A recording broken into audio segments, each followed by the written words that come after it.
Ladies and gentlemen, we are the dawn that breaks his night. For this is a Fred Daling Productions podcast.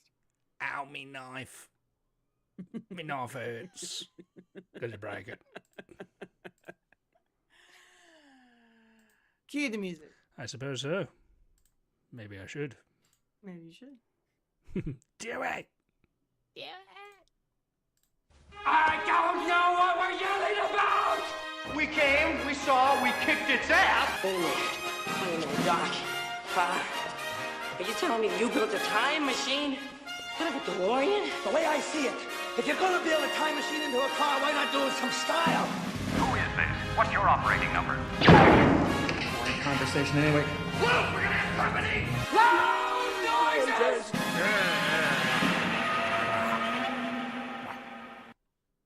Hello. Hello. Hello.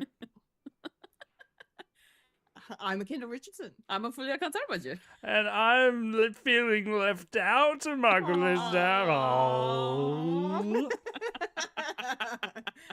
And you're now experiencing a podcast called Fred. Yes, experiencing it from mediums of the internet, and whoa, that's not internet connection, that's live action. We got live action here. Whoa. Yes. Yes, in the flesh, live action. Flesh. Back together again. Oh my god. Yeah, don't go too far. Oh, don't go too far. I can see it. They're tied to the ears, ladies and gentlemen. Yes, can you connected by the ears? Yes. Hello, everyone. Welcome to the show. Let's get into it. It's been a minute, but it's time for the weekly watchings or the bi-weekly watchings or what have we been watching lately? What have we been watching? Discussion. Fulya, take us through what you've been watching. Oh, absolutely. So, okay. Drum roll, please. I am up to episode 501 of One Piece. Whoa, 501. I said I would get to 500 by the time we came around to this show, and I made it to 501. You did Nice. it. It's great. So I am now in the middle of the flashback of Luffy and Ace as kids. Oh, yes. And I now know who Sabo is. Ha! Now you're roughly where I was when the live action came in. So yes, it's cool. I'm liking it. A bit of a sad backstory for these kids, man. Like orphanage, orphans and all that sort of stuff, and the mountain bandits. Yeah, are a lovely bunch. So yeah, been really cool. Still sort of in the middle of it at the moment, but enjoying it. Still continuing on with that watch through. I mentioned this to Kendall, and I feel like I mentioned it on the show some time ago. Not recently, in recent episodes. I am now a bit obsessed with Natural Six, which is the D&D group that has so my main reason for jumping in on it is because a certain Ben Starr is one of the people part of this group. Yeah. You know how much I love Ben Starr. I mean, no surprises here. But after watching through the first 2 episodes of the first campaign, I have really started to gel and enjoy with the other voice actors that are part of this group as well. And the DM is insanely good at storytelling, so good at being a dungeon master. Nice. He really sets the scene. Not to mention the fact that they have their own original composed music for their videos, which really makes the scenes you feel really immersed in it a lot more in the story. And I love it. It's so good. I'm just trying to remember their names. So it's Doug Cockle. So these are the names of the actors. Doug Cockle is one of them. I think is it Effie Wilson, I think. Hold on. I'm actually, before I actually ruin it, I'm actually going to bring up the the actual cast. Okay. So Holly Bennett, who is playing what's her name? No, anyway. I'll just give out the actor names. It is Holly Bennett, Effie Wilson, I was right, Alex Jordan, Harry McIntyre, who is the DM, Okay. Doug Cockle, and Ben Starr. Now, my gosh, these people are so good at storytelling, essentially.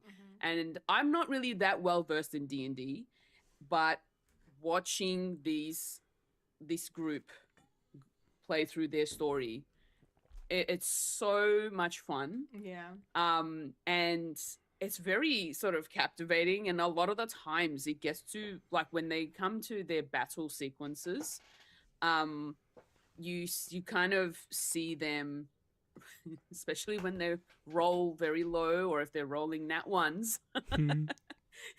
The things that end up happening to them is just so, sometimes it's really funny, but then it gets to points where they get so serious and it's so dramatic. And I'm just like on the edge of my seat and just listening and wanting to learn more. And I love this. I love it so much. Natural Six. This is they've created a world called Reliquiae, which is really cool. That's a cool name. I like it. Reliquiae. Reliquiae. And then I'm now in episode 9 of campaign 1, and they're all roughly between 2 to 4 hours each of these videos, which is a bit of an investment. They're currently at episode, I think, 58 or 9 right now. So I'm still a ways behind trying to catch up. It's almost One Piece all over again. But Natural Six is a great group. They're doing like such great stuff. They're also doing one-shot stuff here and there as well, like one-shot stories. But I love that when they've started doing the ad reads, Ben Starr is doing the ad reads, and the way that Ben Starr does ad reads is hilarious because he has publicly said that he will do anything for money. And he doesn't care if it makes him look embarrassing or anything or silly or anything like. He'll just do it. Yeah, he doesn't care. He'll do it. I love that. Well, I mean, you've got to in D&D, like anything can happen. Yeah. Coming from someone who, played a one shot one time, and then, my character was then had to engage in, coming on to someone at a bar in front of all these people, half of them I didn't know, and I'm like, I don't know. Yep, I'm just gonna go over here now. Yeah. I don't have that no embarrassment gene. Yeah. It's probably why I didn't pursue acting. So I think you need to have that, to be able to make. I feel like I'd be the same too. Yeah. Don't worry, man. I'd So be the you're same. saying that Fred the Alien's going to do D&D next year? Next We're putting it out in the universe now. D&D. Why Put not? in. I was gonna Pudding's say, DM. We know some people who could be DMs. That's for sure. We know people who can play. Yeah, exactly. I feel like if I was the one who played, I'm not very good at describing sceneries or like creating stories for a character. So I feel like it'd be very difficult for me. I could come up with a backstory for characters and stuff and a narrative. Like, I don't know if I could be a dungeon master. But... No, I like even like it just as a character. Yeah. Like I feel like I probably wouldn't do very well either. That's my only issue. Okay. So the DM can come up with a story for you. Sure, that's totally fine. Here's your character sheet. Yes. Yeah. Oh, So in that instance, like I love that I'm watching this, and it's so much fun. I would highly recommend people go check out Natural Six. They're really good. Excellent. I have also started watching a new Korean rom-com on Netflix by the name of Business Proposal. which is based off of a Korean cartoon / comic that has been brought to life into a live action series back in 2022, which then also got its own, like it got a movie, but with different actors, and I think in a different country too. Oh, that's interesting. And it's pretty much the same thing, but just different country and characters. And then I think they've like revised it again for another version. I don't know what's going on, but I'm watching the OG live action series on Netflix. It's very good. It's funny. It has heart. And it has very, very good-looking people, as they always do in these Korean dramas. I was gonna say, Koreans, some good-looking Koreans. They people. are. Yeah. Oh, they're absolutely lovely. Yeah. So it's essentially the main character. She is so her name's Hari Shin. Hari or Hari. I can't remember. I don't like. And this is like nothing against their names or anything. I'm just very confused on how they do their name, like which one's the first name, which one's the surname. I still haven't learned that. Right. I think I need to like look into that a bit. But I'm gonna say her name is Hari, I think, and she's essentially an employee at a food group company, like this really big company that creates frozen meals. And so she's in the section where she's like the researcher. She's the food researcher. She's in that department. So she's creating the flavors on how long they will last and what works well together and all that sort of stuff and fusions and whatnot.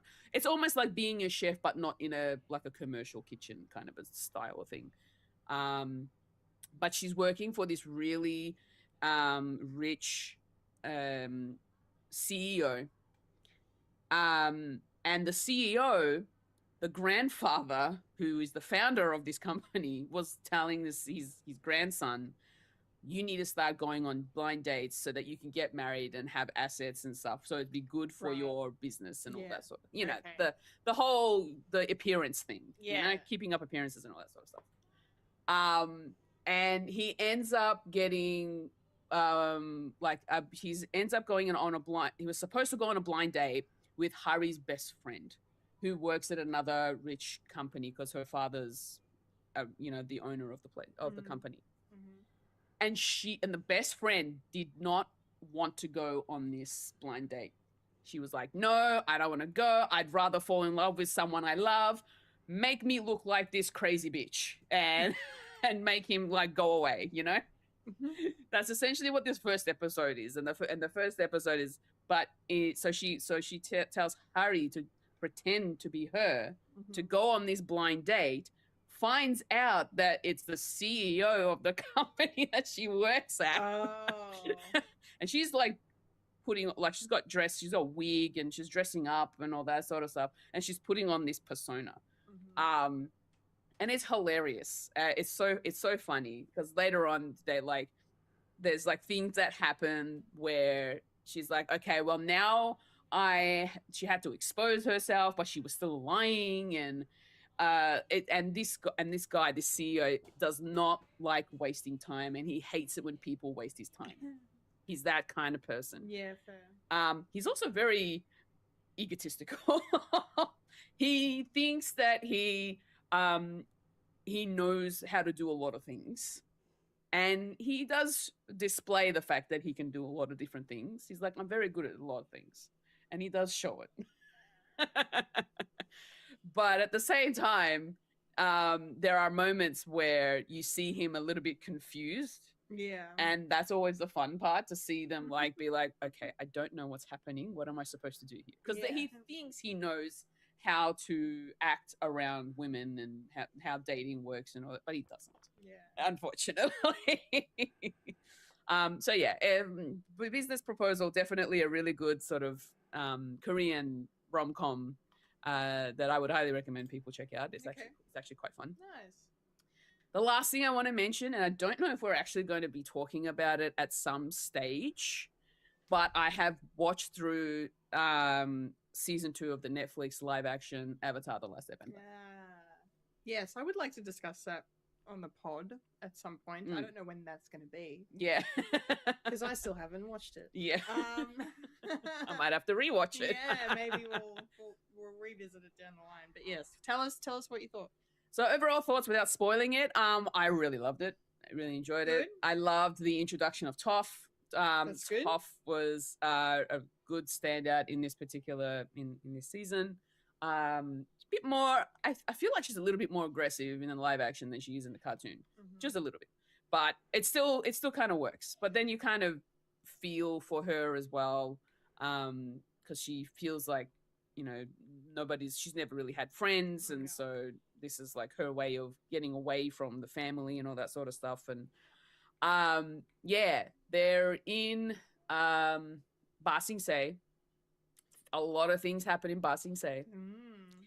Or nothing, because there's no or war nothing. in Ba Sing Se. There is no war in Ba Sing Se. Dude, I really want to talk about it, but I can't.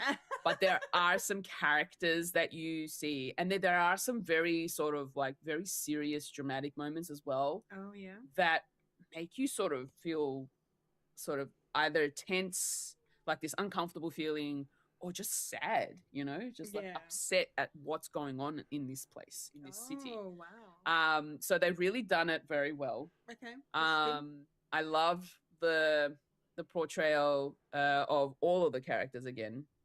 They have their little friendship turmoil as well that almost kind of breaks them up. But yeah, it's very good. And Azula is as menacing and terrifying as ever. Great. we love this for her. Yeah. Azula is the best. And thanks to the fact that I've been watching this show, I've also been finding things pop up on my on my Instagram reel of their behind the scenes stuff. So they've started posting their behind the scenes like videos and photos and all that. And I love seeing all the behind the scenes stuff, even the stuff that is just for fun. They're dressed up in their characters, but they're doing like funny sort of memey kind of videos and reels. And Daniel Day Kim is hilarious. Wait, did you send? Were you the one that sent me that? I did. Where he's just going through and just like, as you know, Ozai just bloody blurting out like modern lingo. Yeah. Like, It's so funny. Like I'm seated. Like, Yeah. six, There was seven. another one popped up, and it's about Azula, and they're just going from each character, and it's what was her iconic line? One of her iconic lines, and I keep forgetting it, but essentially just saying she slays. Oh yeah, she slays. Yeah. Yeah, great. So very funny. I love their behind the scenes stuff. I've also kind of been watching reels of like interviews with them and how they did certain scenes and all that. So it's very good. Oh, awesome. I really enjoyed it, and man, Aang and Appa and Anyway, is this the season where they do Appa's Lost Days? Is that this season? No. Or was that No. Have they done that already? And I've forgotten. No, they haven't done it yet. No, it's essentially so when they're in Ba Sing Se, I think Appa gets taken. Yes. Yeah, that that's Appa. Yeah, that's Appa's Lost Days. Okay, yeah. But I don't think they show too. They don't show much. They don't show much. Okay. I think they do it. They do a flashback in one episode. Okay, so they kind of shorten it. They touch on it. Okay. But they've condensed it into like one episode where you see part of that happen. Okay. And see a little bit of a flashback, and then we back. Yeah. You see him being taken away, and then you. Yeah. Okay. Yeah. Then they go back to the origins of Appa, and then we come back to what's happening and all that sort of stuff. So, very good. Yeah. Very good. Avatar is great. I love it. Good. I'm really glad to hear. That's awesome. And that's it. Excellent. Agree. I've watched a lot. Yes, I mean it's been a long 2 weeks. Yeah. Definitely have watched a ton of stuff. Thank you for sharing. Of course. That was excellent. Mike, what have you been watching? What have I been watching? Well, what I've been reading as well. I'm a little, as of last week, I'm up to date with One Piece. So done all. Congratulations! Yay! I'm up to date, and now nothing will spoil anything for me. And now my algorithm still hates me because I'm getting spoiled from the manga. So I've up to date with the manga now for this week. Wow. So I'm in Elbaf. All over again. All over again. I'm still in Elbaf, and it's great. There's so many more things that is still surprising. It's like, wow, we're getting some Shanks stuff, which is kind of cool, and where he sits within the world, and where they are now. Nothing really to spoil. I'm not going to spoil anything because it's fun to watch. I think I now, because I've nothing else to watch within One Piece, I'm doing the waiting game, and I'm at that stage where I just want to see other people enjoying it as well. I think I watched it too quickly because Yeah, you did. I don't want to get spoiled for stuff, so that's why I binge watch everything. I mean, you got Natural Six. I did that with Critical Role. I know the pain of watching a 4-hour episode. Yeah. So I understand. And it's getting so juicy now. They say that this is roughly where it's sort of wrapping up, and I think it's going to be another, give or take, 5 years to wrap everything up of what they're doing. But they're probably going to leave it open ended as well. Mm-hmm. So I wouldn't mind that. Yeah. So you're up to the big flashback and I'm just before the time jump. Yeah. Luffy hasn't woken up yet. No. And, No, actually he has, but he's in denial about the death. Yeah. And don't say that. Kendall's face. It's okay. It's all right. It's fine. It can just be like, who shot Mr. Burns? You know. Eventually, I'll find out. Yeah. Someone becomes someone becomes a fiery donut. Anyway. Oh my god, that sounds terrible. And I know what it is. Oh, trying to ease it in. Not yeah. But okay, yeah. great. Thanks. Yeah. You know that picture that I showed you in March of me, like, red-faced, red-eyed, crying. It was that scene, wasn't it? It was that. It was that was me too. Not necessarily because for some stupid reason I got spoiled on what happens, but I didn't know how it happened or anything. It was just it was more to do with Luffy and his reaction. Yeah. His reaction to it. Yeah, I bawled my eyes out when that happened. I really did. I'm getting upset thinking about who of the Straw Hat Gang is fucking dead. Suddenly, I'm just like, okay, great. I'm not even. I am not even going to mention a name of who I don't want it to be, because then I feel like one of you is going to give it away. So No. close to the vest. That's sad. Are they going to? Do you reckon they'll get up to that in live action? They'll do that on Netflix. I don't know if they'll get that far, but I don't know. I think want people them are to. speculating that that's going to be where they sort of finish maybe, because it is a big. It's basically end game at that point, like the big before the time skip, like a big battle, and who knows what they're going to do, and it would be surprising if they get up to where I am, because I doubt it. I doubt it. I mean, they are young actors, and they say it's going to be around probably a decade until they finish, and so they're not going to be. Hopefully, they're not going to age out of it, and stuff happens. But but I'm actually tempted to go rewatch the live action because they do put in a lot of like future stuff within that, and seeing where everything is. And I'm glad that I'm up to date. So when number 3, season 3, that's now wrapped. Yay! So, Yeah, it just wrapped last week. yeah, Yes. so we're gonna a whole year of post production, which they need, and it'll be And we're out on. next year. Oh, keep the momentum going. Keep it. Yes. So let's do it. hopefully, what they put in, I'm not gonna get spoiled.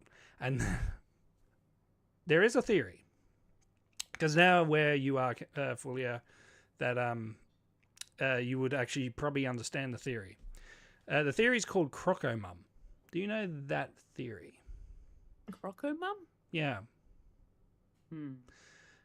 Basically, people are speculating that Crocodile, that we loosely have met at the end of season 2. Yes, I know who the crocodile is. Yes. Me personally, I think half of this theory could be accurate. I don't like the other half because it's big ramifications for that.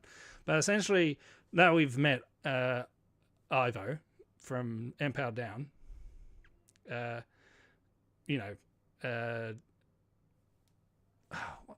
Ivo. Who? Jinbei? No, not Jinbei. Damn it. Basically, Rocky Horror Picture Show. What's his name? Bon Cray? Yeah, no, not Bon Clay. The Queen, as it were. Oh, yes, Ivankov. Ivankov. Yes, that's Yes, it. yes, I was yes. thinking Ivan. Ivankov. More Russian. Almost, yeah. Yeah. Because of their ability, Crocodile may have been a woman. Oh. Because in Impel Down, Ivankov does say, it's like, I know your little secret. And how would they know their secret? Because there is. Yeah, I was wondering what that secret could have been. Yeah, and a lot of people are speculating that Crocodile is actually a trans man. Interesting. Second bit of that theory that I think is absolutely bupkis, that Crocodile is actually Luffy's mum. I don't think that's true. Before they transitioned. I don't think so either. No, I don't think so. So that's Croco Mum. Sorry, Mum. Oh, goodness. I understand where the theory comes from. Yeah. Now. And people have speculated that they do sort of play with that in the first season because a lot of people witnessing Roger's execution, like they're all there. Like you see like someone with a straw hat with red hair, that could be Shanks. And who else was there? Big swordy guy. I keep on saying Dracula, but it's not. Mihawk? Mihawk. Dracula Mihawk. Dracula Mihawk. Yeah. Mihawk. Like a young version of them are there, and there was one little scene where you see someone who has the complexion of Crocodile, but is a woman. Mm-hmm. Because in the anime and also in the manga, they do show those sort of like younger versions of themselves, and you see a silhouette of someone that's got the profile of Crocodile with the cigar, but you see the back of their head. We don't see the face because they wouldn't have the scar across their face, which we don't know where that came from. But we don't see their face, so that's another kindling for the fire of the Croco lady. Interesting. Yeah. Okay. So I am interested if they do play with that theory in the third season. We'll see. Yes, we'll see. We'll see, and I'll be very excited when they drop more stuff in there as well, especially where I am, and we do follow Alabaster's royal family with Vivi and her dad, especially her dad. Not saying anything. Anyway. Cool. So basically, One Piece has been my week. Me and the wife are still gradually going through Robin Williams's filmography. We just did Toys last night. Oh. That was fun. She hasn't seen it, and I said, "Oh, this is my childhood sort of thing," and that was fun. And they predicted a lot of stuff for modern day warfare of having toys with real ammunition. Drones, anyone? Thank you. Thank you very much. I put on. I'm finding that if I want my children to actually watch something, I just put it on and just leave it, and if they like it, they sit down and watch it. I did that with Star Wars today. Star Wars, like during the week.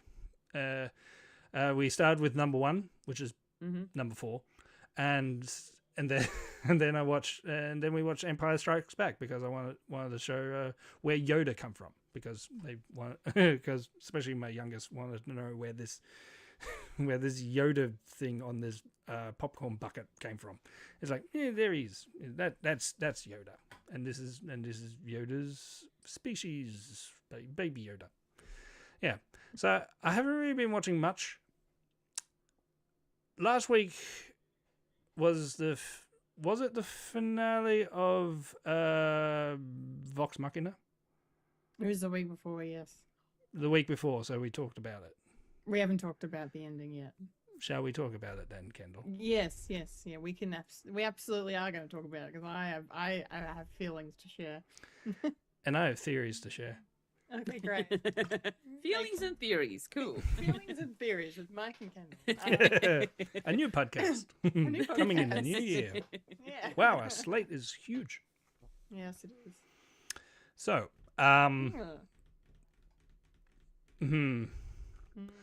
this does happen. I think I was wrong about my theory about Grog, but it's not out of the possibility that they might do that at the end of next season. And I want season 5 right now because it is a bittersweet ending. Speaking of Empire Strikes Back.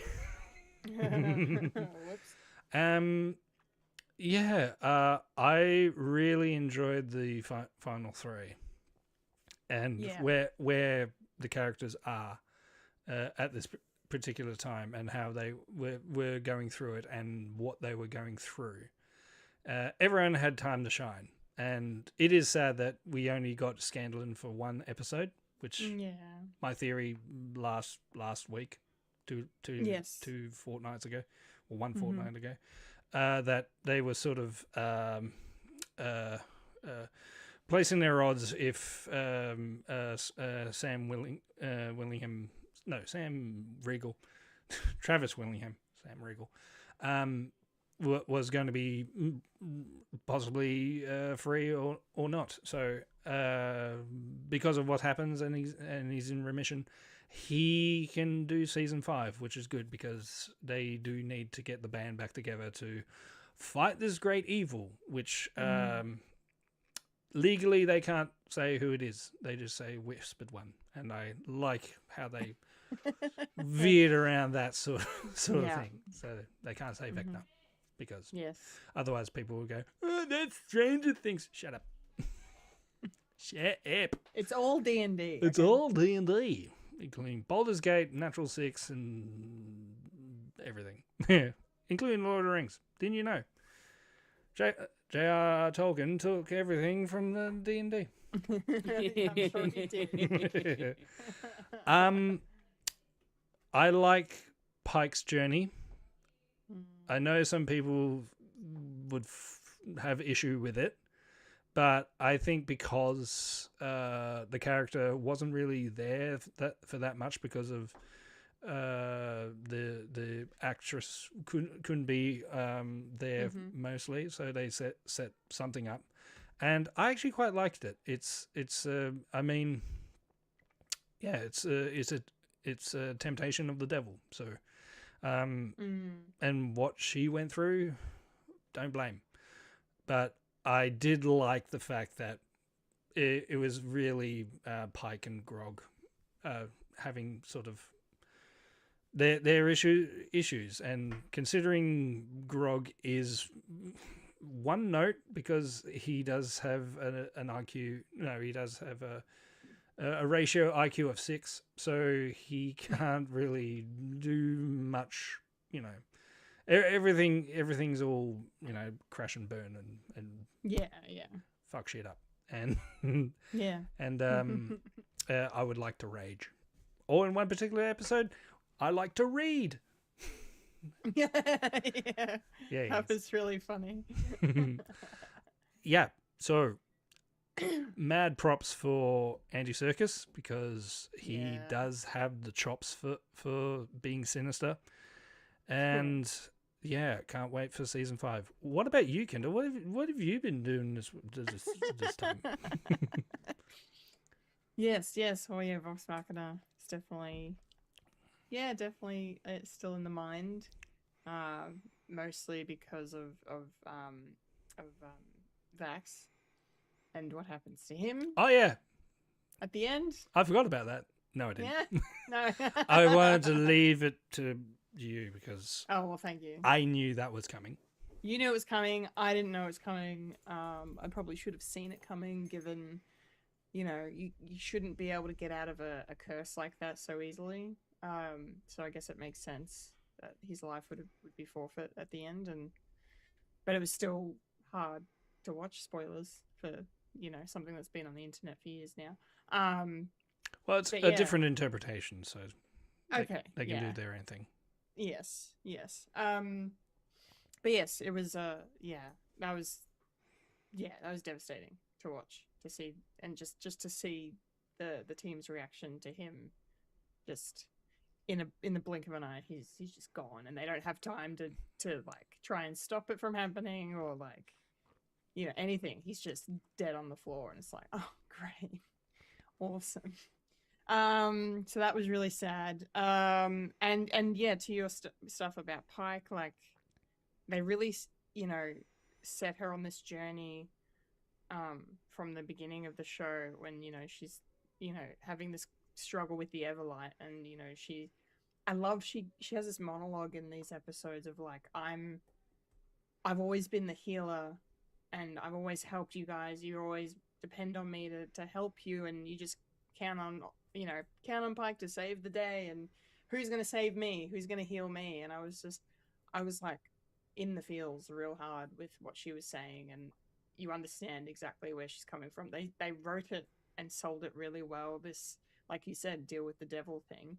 And you can see how hard the choice is, and the fact that, like, of course she would want to save Grog, like, of course she'd make that choice. Like, why shouldn't she be able to, after everything? Like, all she ever wants to do is heal, and now she has the opportunity to enact the heal to end all heals, basically, by like bringing everybody back and curing death. And like, it's beautiful as she sees it from such a little bit naive, of course, but like just from a pure place of like, I want to help, but I have also been shat on so much that I need a break, and this person is here, and they're going to give me that break. And I just thought it was executed really, really well. And then to the point where Grog comes back and then has to be quickly caught up on what's happened, and realizes, okay, Pike, you're not doing the right thing here. we gotta stop this, like, right now. Yeah. And then Andy Serkis was just great. Just watching the way, like, it was all animated too, was just him on top of that tower, sort of Barad-dûr-esque tower of, I gotta make a reference. Oh yeah. It's impossible not to, especially with Andy Serkis. But yeah, he's at the top there, and the way his body shifts from, being this normal, simple guy to just this disfigured Vecna,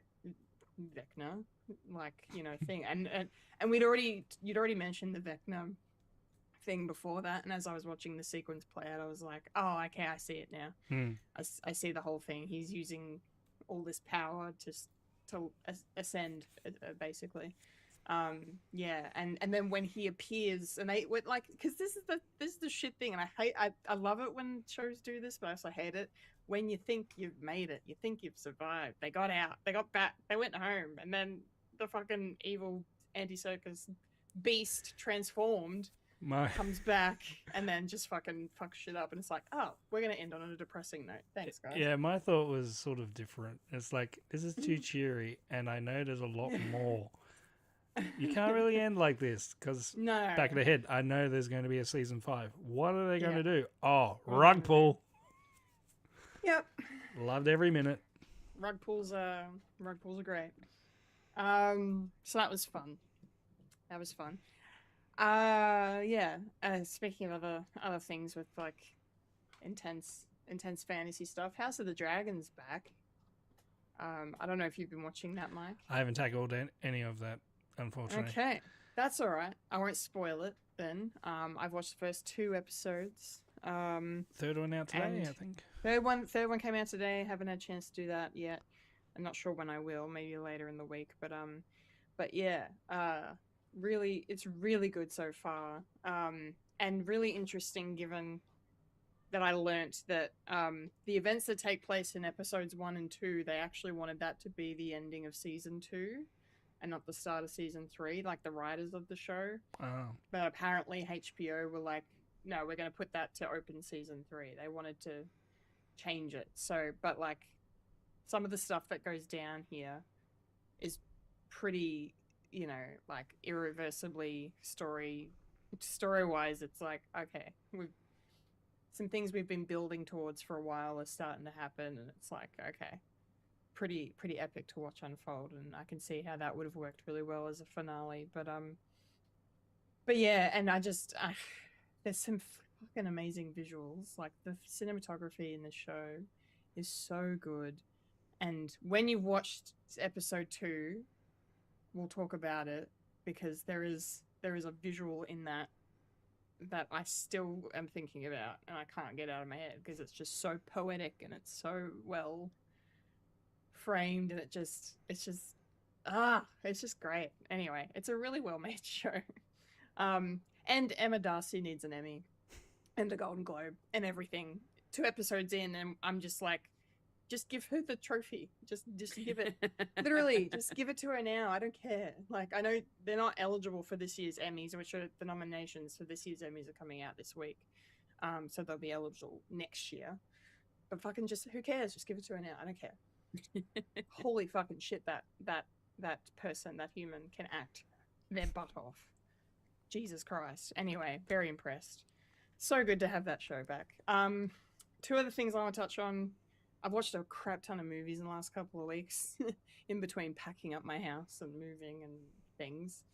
I've watched a movie that's kind of relevant to both of you, because I think you've mentioned these movies before. I watched The Sheep Detectives. Oh, I haven't watched that yet. Oh, yeah, I thought you had. Sorry, my bad. My wife has. Sworn you said you. Okay. Well, Fulya, you're gonna love it. Yay. It is Babe crossed with Knives Out.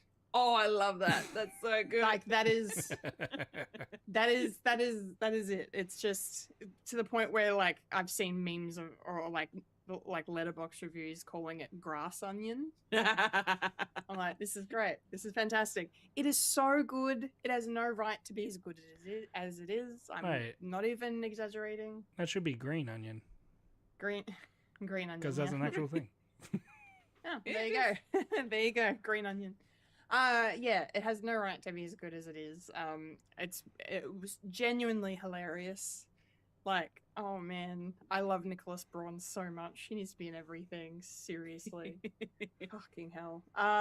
Yeah, and just, the rest of the cast, like Emma Thompson's here, obviously Hugh Jackman. as well. Julia Louis-Dreyfus does the voice of one of the sheep, and so does Bryan Cranston, and yeah, a lot of it's an all-star cast, to be honest. I loved it, and I didn't. The whodunit mystery part of it was also really well done. Okay. It was very like we kind of thought it was going to be this person, but then whoever the person it was like the red herring. oh wow, Mm. really, it was good. Okay. It was a really really good movie. I highly recommend. Okay. I look forward to watching. Yeah, you will. Oh, I can't wait. You need to tell me as soon as you watch it. So good. Anyway, I don't know. I swear. Anyway, someone had told me they'd watched it. I thought it was Fulya. So now I'm probably wrong about this next bit of news, but the other film I watched that I wanted to mention was I finally watched Edgar Wright's The Running Man. Oh yeah, I've seen that one. Yes, you've seen that one. Okay, great. I remembered that correctly at least. I really liked it. Like it does go off the rails a little bit towards the end, I think, but I think on the whole, I think it's a really interesting adaptation, and it's definitely very different to the Schwarzenegger version. Like, because I enjoyed that movie as well for what it is. It's a fun time. And you can see the similarities between this newer version and that version, obviously, because they're adapting the same story, but they've just the way they've incorporated a lot of I don't know, like commentary on technology as well. Like there's like self-driving cars and stuff in this movie, and the the surveillance that they put on you and stuff, and yeah, and there's some good humor. Like Michael Cera gets to be so funny. Like he's not in the movie very long.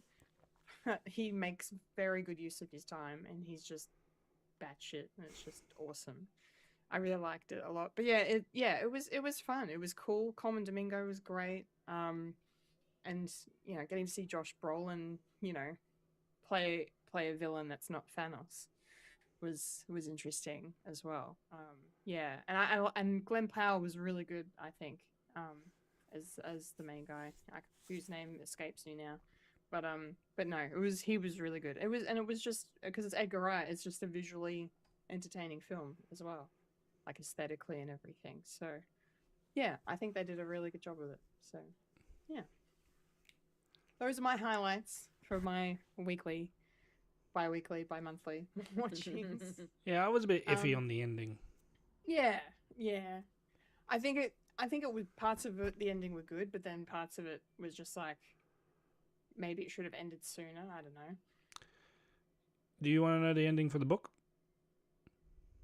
Is it closer to the Schwarzenegger one or this one? Or Oh, is this it one, neither? actually. It's closer to this one. Yeah. Okay. Yeah, go on. Tell me. He does fly the plane into the building. Oh, actually, I think I remember hearing about this because what weren't there people like concerned about 9/11 comparisons? Yeah, and stuff? well, the book came out way before that. So, but yeah, like 15 years. Yeah, plus it was- before that, I think. but they came close to it, and I was thinking, are they going to do it? Is there plenty of water under the bridge for those comparisons? No, they sort of played it safe, and I thought, I suppose you got to make it lighthearted, I guess, because if you read the book, it's not nice. It's a dark story. It's very a dark very story. dark. Yeah, Especially yeah, the for sure. ending, because he basically he makes himself a martyr, and he kills a lot of people out of just hatred, and the wife and the daughter actually die. I'm really glad they didn't kill them off Yeah. in the movie, because that felt a bit too much. And that sort of prompted him. It's like, so what am I doing this for? Nothing. Yeah. Okay. Go into Yeah, it. that's a really bleak book. Yeah. Thanks, Stephen. Or should I say Richard? Yeah, it's Richard. It's got nothing to do with Stephen. It's got nothing to do with Stephen. It's fine. Did you know Richard Okay. actually died like a couple of years ago? Oh, okay. Yeah. Yeah. Great. Never again. Never again. Never again. Cool. All right. Not as bad That's as the story that what was it? The story Rage, which will never be published ever again. Which Stephen actually decided, yeah, I'm not going to allow this to be published ever again. It's basically all about a school shooting. Oh, fun. That's wonderful. Before the school shootings were all the rage. The rage. Name intended. Yeah. Yes, so, indeed. Okay. Wow. and from the same guy, Richard. This Richard guy is a real piece of work. Richard Bachman. Yeah. What's he do? Well, he's got no business in the writing industry. Anyway. Very popular though. Very popular. Very popular. Okay, that's it for the weekly watchings. Let's get into the nerdy news.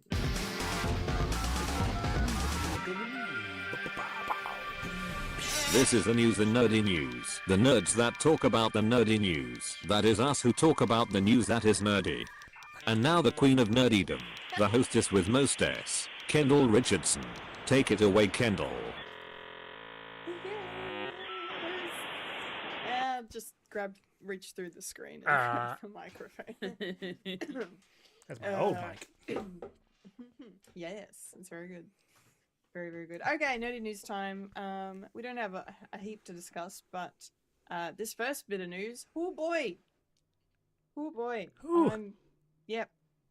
Yes, the world is having a time in the gaming community, especially. Of course, I'm going to be mentioning Sony, PlayStation, and their utterly ridiculous decision to go completely digital from 2028. Look. When they said GTA 6 was going to have no disc, me and my partner were talking about it, and we're like, I think this is the future. I think this is going to happen. And then like 2 days later, they had made the announcement, and I was like, well, I'm not surprised, but I think it's ridiculous. He, on the other hand, was like, I think it makes sense because obviously the world is heading in a digital direction. And then also, like, you know, what do you need the disc for anyway? Because the disc just installs the game. You don't need the disc to run the game anymore, right? So if you're buying the physical disc, it's kind of like it's like an ID card. This is my copy of it. Yeah. That's why I'm putting it into play. So you still have to put it in to play the game. Okay. But it's only there as all right, this is like my key card to the game that I still need to download from the PlayStation Store. Yeah. Which is what is happening now. Yes. Whereas now they're just deciding that they're going to completely remove that. Just remove that completely. Yeah. Yeah. Yeah. Okay. And that, like, it for me, I think, as someone who consumes physical media still and will occasionally still buy, you know, a Blu-ray here or there, I think this is kind of, I don't know. I feel like you can put the movie industry, the TV industry in the same situation as the gaming industry now, because if someone's big Sony and PlayStation are like, let's fuck off physical media, Disney has already pulled physical media production from our country and New Zealand. I mean, like, this is just the second fucking death knell, right? For me. The other thing I will also mention, Sony is the creator of Blu-ray discs. My point exactly. This is fucked. We're never going to own anything again. Everything is going to... Especially because Sony also fucking don't let people who buy digital things keep them. Sometimes they delete them off their stores. Yes. Or off their servers. So you can't... If you buy a movie off the Sony PlayStation Store, you're not going to... There's no guarantee you will have that forever. Yes. And as news came out... I think it was like maybe a couple of weeks ago, that the Sony entertainment app that they have on their PlayStation, that apparently about 300 different IPs, like movies or shows, had to be removed from people's accounts because they removed them from their libraries because the licenses have expired, Yes. and so nobody else gets to keep those movies even though they paid for them. Yeah, which I think is fucked, and those Yeah. people should be getting a refund, but of course they won't. Yeah. This whole thing is just, I think personally, is just beginning of the end for physical media. Like the like I said, the next step, it's just all bad stuff. And I just liked scrolling through IGN today as I was prepping the podcast and just seeing all these headlines of like, Sony are either incredibly naive or incredibly arrogant for making a decision like this. And the people are also theorizing what the hell the PS6 is going to look like. It's digital. And when that's going to come. And yes, digital, I agree. And B, probably 2028 then, I guess. I would say so, yeah. Yeah. So it's just, it's so annoying too because because, Fulya and I work for a retailer that sells games. And this said retailer, has agreements and partnerships with Sony that dictate we must display Sony things in a certain manner in our store, which we are happy to do. We're more than happy to do.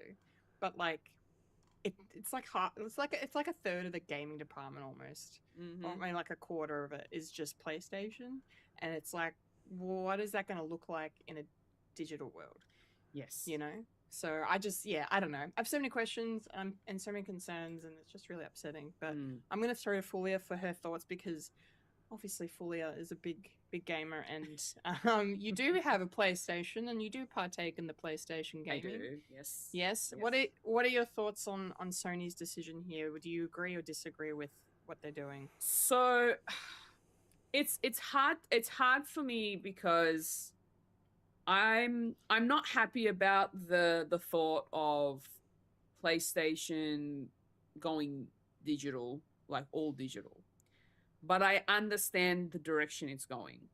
Now, I do prefer buying my games physically if I can, where I can. However, I do also buy games digitally, a la Steam, because I'm slowly, like a lot of the games that I do play are independently made, and a lot of those games don't get physical releases. So I have no choice but to buy them digitally, which is fine. That's okay.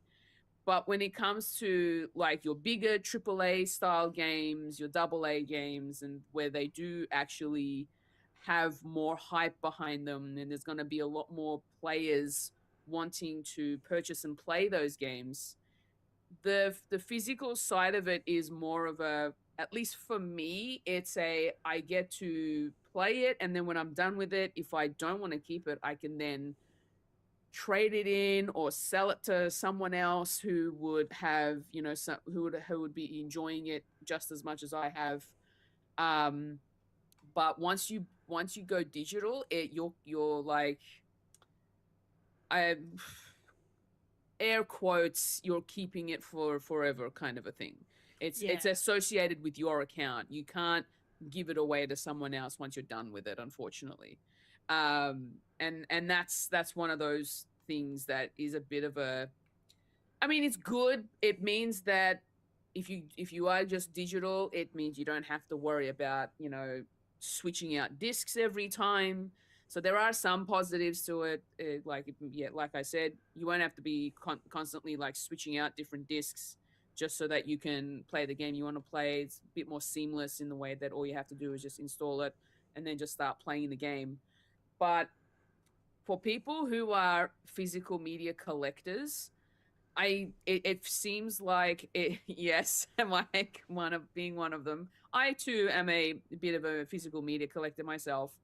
I feel like a lot of those collector's editions are going to be a little bit different as well from what we've seen in recent years. And it's not just from PlayStation, it's through the other, companies, Microsoft and Nintendo.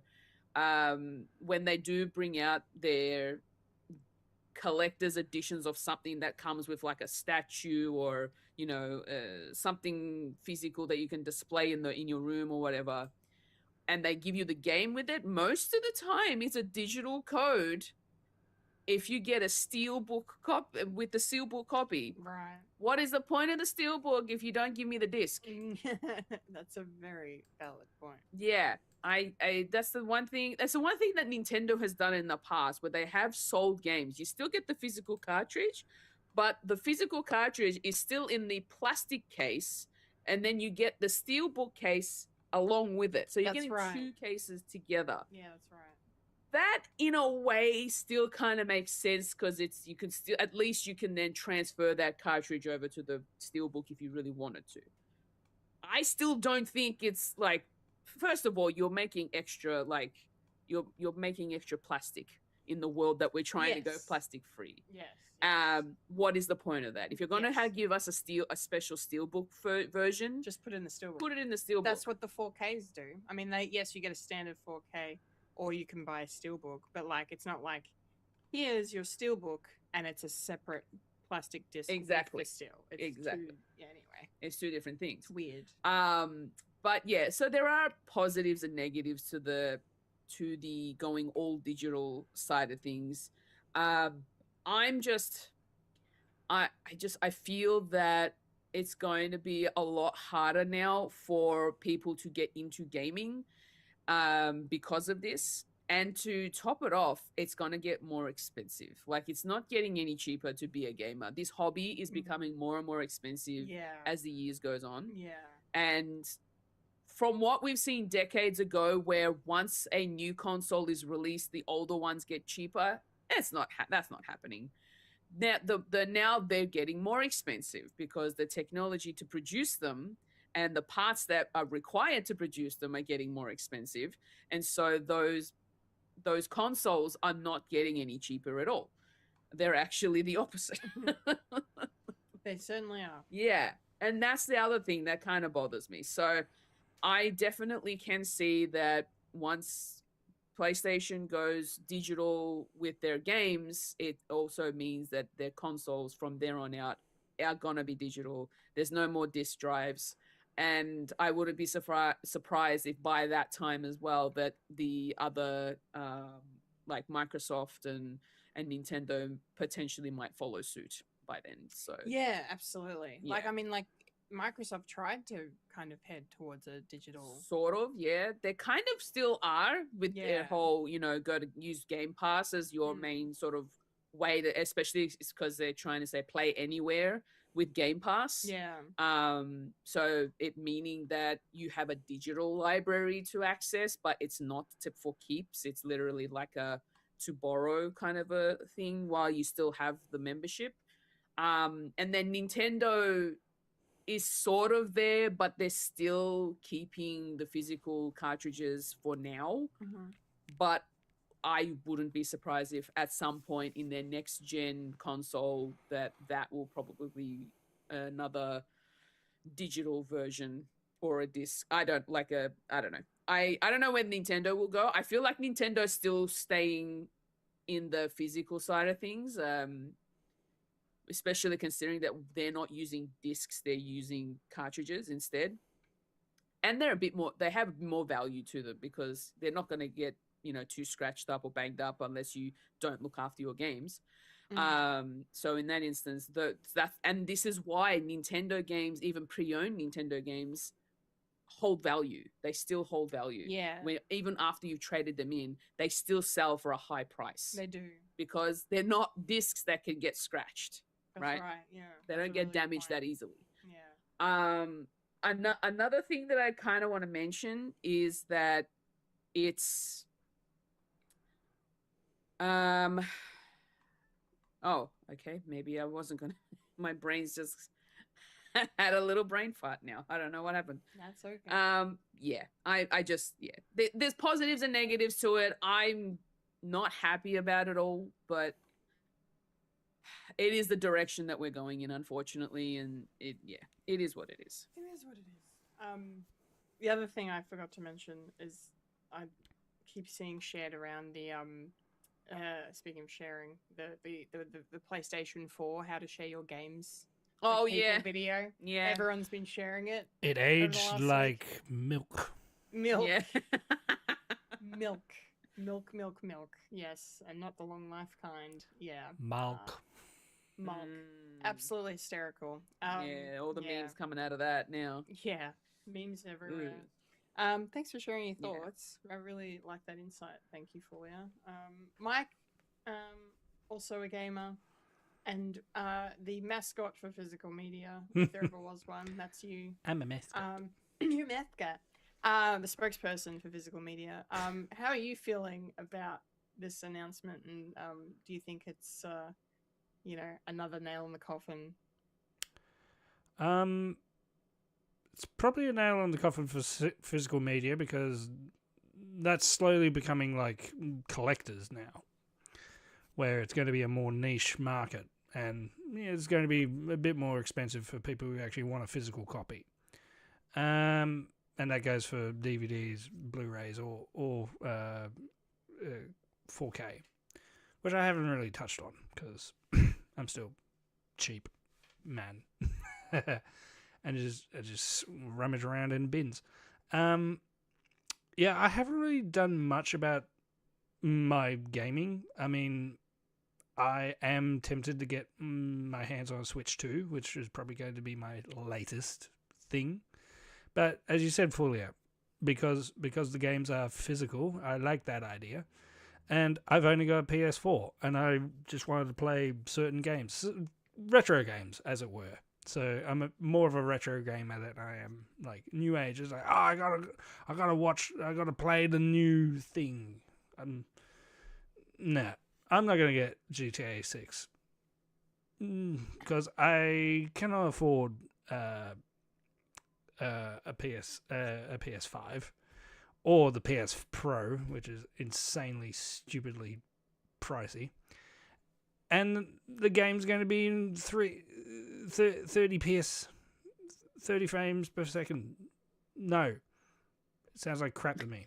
What am I going to play it for? I get more enjoyment with GTA 5, which I actually bought secondhand, all the way back when, 13 years ago. Well, one thing I will mention about the GTA 6 thing, the reason why it's coming out digital, at least from what I've been hearing, is more so because they don't want it getting leaked. Excuse? If they end up giving it out to... Excuse? Oh, they don't want to get leaked. Yeah. Blah, blah, They blah, don't blah. want... Like, they don't want to give out physical copies to, retailers or to creators or reviewers or anything like that, because they don't want people accidentally releasing embargoed information. So I guess digital all the way for them. So How can they make the case for people who actually watch it on stream when someone's watching it? When someone's playing it I and mean, watching it? like, not the digital. I mean, I'm talking physical. Like, especially because in some instances, and this is just more human error, that games do get sold when they're supposed to be embargoed, and they get sold early, unfortunately, because they don't realize the date that it's supposed to be sold on, and it does happen. Yeah. Unfortunately, It does. yeah. But they already got their money, so shut the fuck up. And I'll just end with this. If buying is not owning, piracy is not stealing. And I'll leave it at that. Yes. Yeah. I've I heard agree. that going around too. It's not my own, but No, that's it's an idea. I think it's a pretty good idea. It's a pretty good idea. Oh boy. Anyway, Times happy we time. live in. Happy time. Well, if we want to move on to our next bit of news, unless you want to talk about the PS3. Well, that's the thing. situation. The PS3 situation happened the same day as the no disc going all digital situation. Yeah, so nobody's talking about it. PS3, the PlayStation 3 and Vita stores, like their digital stores, that was the first post that it closed down. They're closing those down soon. Yeah. So people are now trying to get to the point where they want to rush to buy those games before they close down, because once they do, the physical versions of these games are going to skyrocket. Yeah. For sure. Yeah. And so it's going to be harder to actually find these games at a cheap price. So that's why people are like, all right, this is our time. We need to buy these games now. Resale is going to go up. Exactly.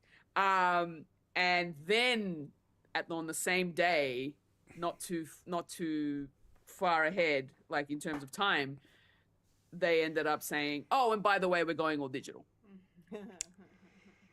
Yeah, also. How does that make sense? Put it on a Friday afternoon. Weird. And you know what day it was? Canada Day.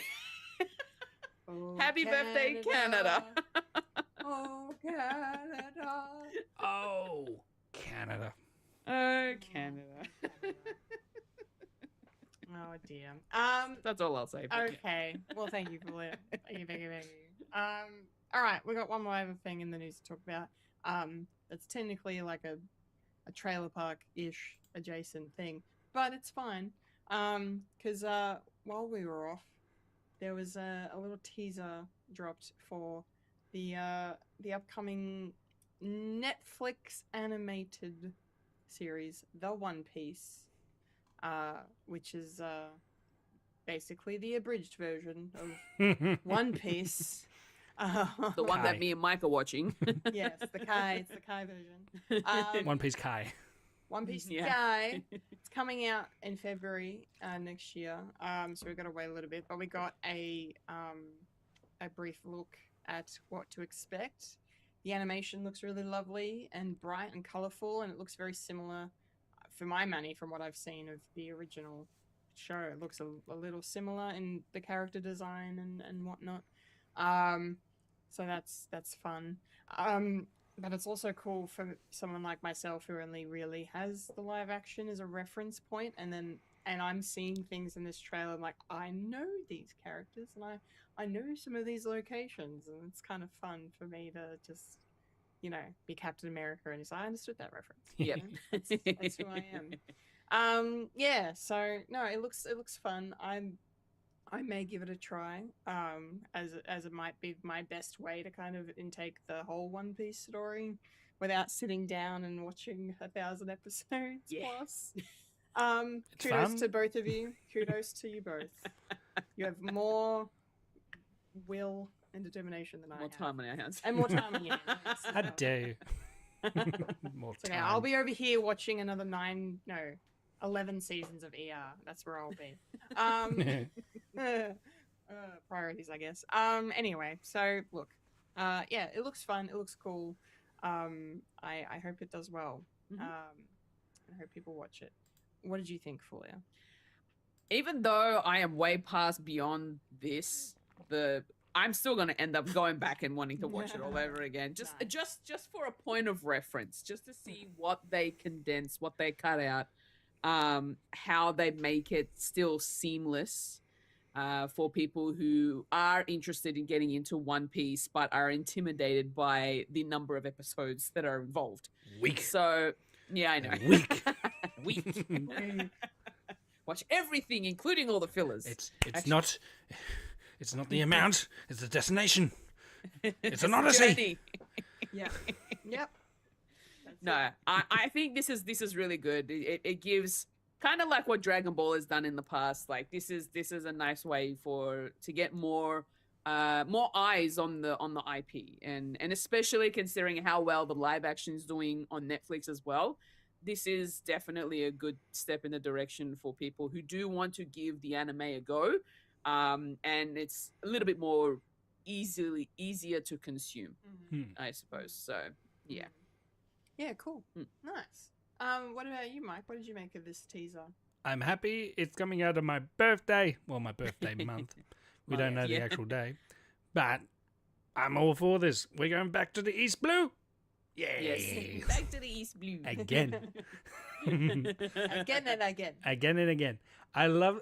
I heard online and this thing where One Piece is the GOAT of anime because it's the only franchise. Well, it's the only franchise really that has an ongoing series, a live action, and a remake Mm-hmm. still going, Yep. going at the same time. Yeah, it's pretty impressive. That's how good this show is. This story is, and I Yeah. cry every time, and it just it swells me up with pride, and I want to just run away and grab a crew and go out and find the One Piece, which is a real thing because It is. it's Yes, in the it is a bottom of real the thing. ocean, Yep. Mm-hmm. and it's real. Oh, you'll get this after watching Marineford. The One Piece is real. Yep. Absolutely. I know that. Yes. God bless you, Oh, sir. yes, sir. Apparently, it's more gnarly in the anime because half his face is blown off, and he's still going. Whoa. Wait, you mean in the manga? Yes. Oh. You said anime. Sorry. Yeah. It's more gnarly in the manga. In the manga, Oh. not just a mustache, half a face. Oof. Oh, and he's still going. Oy, oy, oy. The What a- joys what a of scene. adaptation. Yeah. I wonder, live action. Right? I want to know who could play that role. A lot of people. Okay, we're not going to name names of who the character is, but a lot of people are speculating Arnie. Really? Why not? He would be only around for one season. But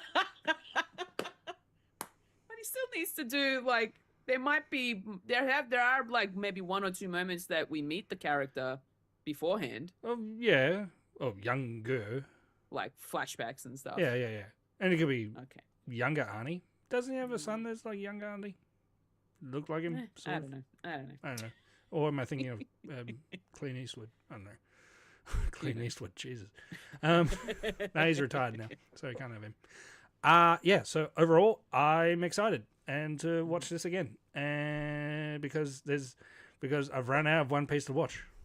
I want more. Then you get to watch more. I've been watching the movies. I watched Red. Oh, I've got to mention. That's good. okay. That is good. I'll get around to them. And it's a shame that, eventually. yeah, I didn't really watch it like during because it's not canon anyway. So most of the movies aren't canon, and some of them are just retelling of the arcs. So yeah, but that one was good because they do set it up within the anime. Okay. And which is unfortunate because I like the character that they introduced. And yeah, so I'll just leave it at that. You have to wait till like when was it? 1,000, I guess. When you get to 1,000, so another 500. That's my next milestone. 1,000. 1,000. And then almost 200. 1,200. Nice. So when's it All coming right. out? February. February. Just in time for Mike's birthday. Yay! Wonderful. All right. I'm Speaking of having a trailers, One Piece party.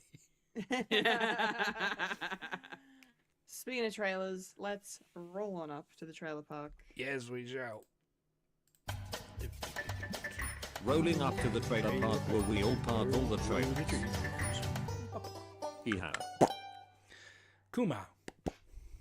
Woo! See ya. Bye.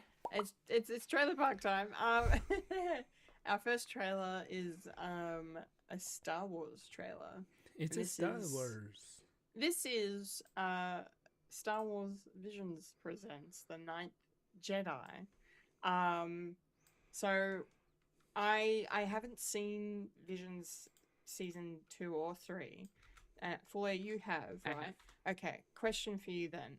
This story, the Ninth Jedi, do you remember it beginning in Visions 2 or 3, or is this an original just spin-off thing that's happening in conjunction with Visions? I do not remember. That's okay. My brain doesn't work No, very well. that's fine. That is totally fine. I just thought offhand if you maybe knew. But apart from that, this animation looks absolutely stunning. And there are so many shots in here that I'm like, Star Wars right now doesn't deserve this.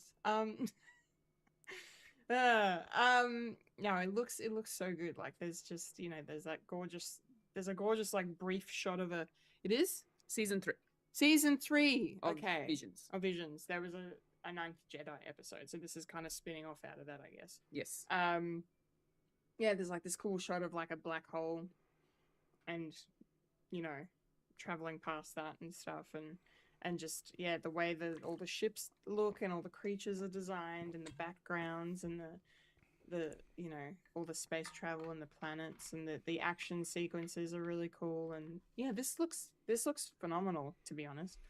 I mean, you see some of the other anime that this studio's worked on. The only thing I can think of right now was Kaiju number 8 was the most recent thing they'd worked on. I forget the other stuff. But yeah, it looks really good, and the story seems really interesting, and like the Sith but not Sith Lord character, the evil guy and the bad guy here, the antagonist is a former Jedi apparently, and I don't know, he reminded me of the stranger from bloody what was the Acolyte, the show that everyone didn't like. Most of us didn't like it. Sadly, I enjoyed it for what it was. There was some good stuff in there. There's just in the bread was moldy, but the innards were good. The innards were great.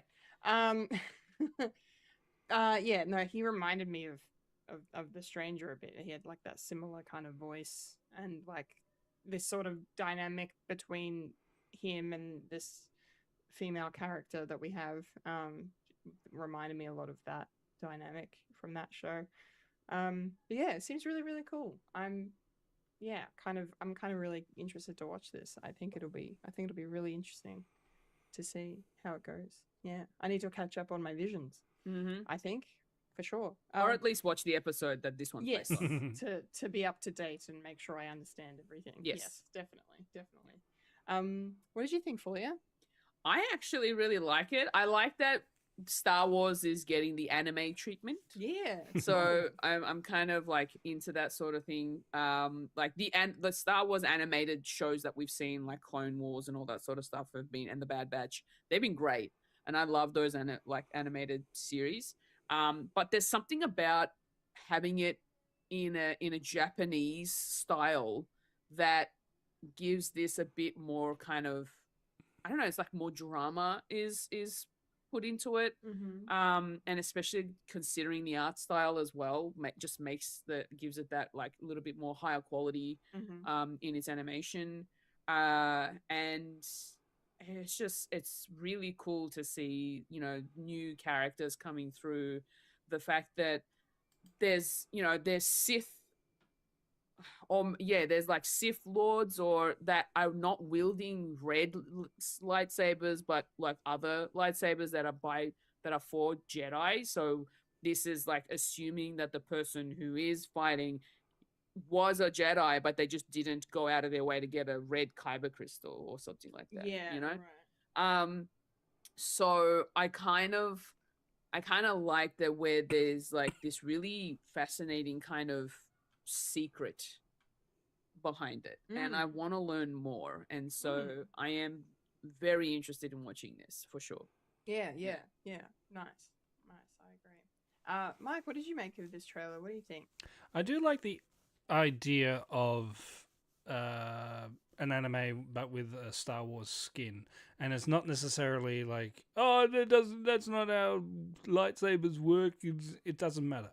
It's a whole new story just based on just the feeling of Star Wars, and you definitely see like the visuals on that of it being its own thing as well as being a love letter to Star Wars, and just opening it up to a wider audience with that. I need to start watching Visions as well. I can't remember where I'm up to, so I'll just go back to the start. So I'll just rewatch that if I have Disney Plus at the time. I don't know, but we got it back because of Toy Story, which we saw Toy Story 5 as well. It's enjoyable, I guess. but after watching the other 4 on repeat, you could definitely hear the age in the actors' voices. Oh no. It's like, yeah, okay. You know what, Tom? Just give it to your brother. He sounds he sounds a lot like you 10 years ago. All right. Yeah. Yeah. Overall, it definitely looks like a bit of fun and just what you're right. This sort of thing that Star Wars sort of needs instead of like rehashing the same thing over and over and just doing different venues like a bit. Yeah, I'm gonna just praise. I'm just gonna praise Andor a lot. Andor, yeah. Pudding hasn't seen Andor, and I said to him, "Don't watch it yet, because once you do, everything else is shit in comparison." Yeah. Because that's watch everything else first. Yeah, that's what sort of when they happened to me. say they're never gonna make any more Star Wars, or Yeah, that's what sort of happened to me with Grogu and Mandalorian. It's like okay. The one thing I do want to also mention, I forgot to mention before, the fact that they're using the power of the kyber crystals to create like something that's almost like another Death Star. I think that's cool. I think that was one of the original ideas for the Death Star. Okay. Yeah. Like, well, there's like the theory behind that is like, isn't it a kyber crystal? I can't remember what it really is, but it doesn't really matter because it's all made up, so you can make up your own thing. Well, I thought they were like in Rogue One. They were mining kyber off that planet, and then that planet collapsed because they mined too much kyber. That's right. So I don't Okay. It's been a long time. It's fine. I'm not wearing a Star Wars hat. You've lost your Star Wars license. I only wore it because my hair's like getting too long. I'm starting to look too much like a zennial. I'm an elder millennial. I remember broadband being very loud. Oh gosh, yes. So when's this coming out, Kendall? Yes, well, Star Wars Visions Presents The Ninth Jedi is going to be on Disney Plus on the 5th of August. So it's only a month away. Yeah. Not 8 too far. episodes. Not too far. Are they going to 8 drop the episodes. entire thing? I would imagine so. They did that with The Bear, which I still haven't watched. I still haven't watched it either. I still haven't watched Gary either. I need got to watch Gary before we finish off The Bear. Gary? Gary? What about Barry? Harry. I didn't watch that. Yes. Okay. Next trailer is my favorite trailer out of the 3. And this is an upcoming Illumination film by the name of Not Alone. I was getting so emotional watching this trailer, like to the point where if those little alien biddies didn't start talking at the end, I probably would have started crying, because this is just beautiful. Like the fact that it's called Not Alone, and it's about space and space exploration, and the fact that we're not alone in the universe. But then it's also not just about that. It's about these two people finding each other, and they're not alone because they found each other. And I'm just like, yeah, this is poetry. I loved it. I thought it was so beautiful and so sweet. And the way this trailer is put together does such a good job. I just really do wish they hadn't revealed what was coming towards Earth. I think showing the creatures, the little cute, funny aliens, which worked for me, yes, but I think that they kind of spoilt the tone of this trailer at the end. I think if they'd saved them for the next trailer, like more of the story sort of trailer, I think it would have been a lot better, in my opinion. But apart from that, I have no notes on this one. This is, it's just beautiful. It's just like a sweet little love story wrapped up in a space exploration thing, and that's my bag very much. I love my space movies, as you all know, and yeah, and you got Timothée Chalamet doing some voice work. He doesn't do that very often, and Selena Gomez, of course. Yeah, and the animation style looks really cool. Like it's kind of Jetsony, but not, sort of like retrofuturism a little bit, but also not. Like it's a really cool. It just the whole thing just looks great. My heart is just.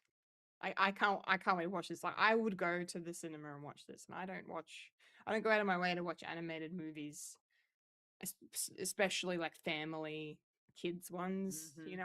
As you all know, I definitely prefer, Legend of Vox Machina, let's fuck shit up and just rip skulls out of bodies and blood everywhere. I'm just I'm that person when it comes to my animation for some reason. But no, this just made my heart sing. So I can't wait to watch this. What did you think, Fulia?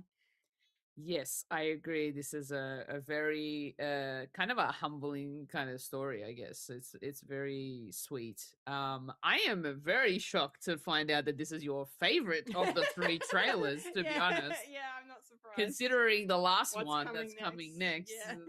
Yeah. And then the fact that this is an animated one, I'm like, well, I guess it is, it's about space and stuff. So yeah, you definitely jive with that. I do. I very much do. So no, I love the look of this. I can definitely see where definitely see that it's come from Illumination. Yeah. They're putting in all of their, hard work and effort from their previous movies that they've made, like, the Despicable Me movies, which are still going, by the way. Yeah, Minions and Monsters just came Minion out. and Monsters, The Secret Life of Pets, Sting, but this Mario. the Super Mario Galaxy movie, yes, and Super Mario Bros.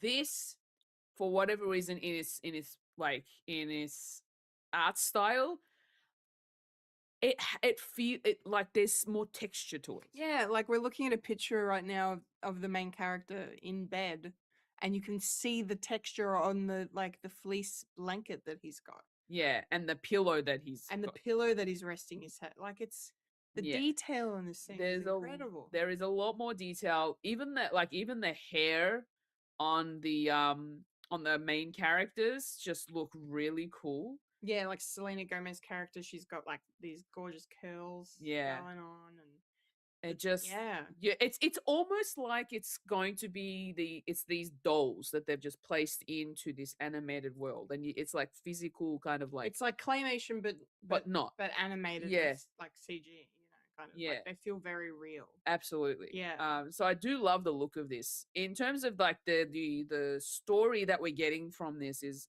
it's also nice to see something different compared to a lot of other things that we have seen in it. And I know that I feel like space is becoming more and more of a theme in a lot of movies and animated movies and shows. Well, we want to get the fuck off this planet. It sounds like it. I feel like all these studios are like, you know what? Let's think about outside of Earth.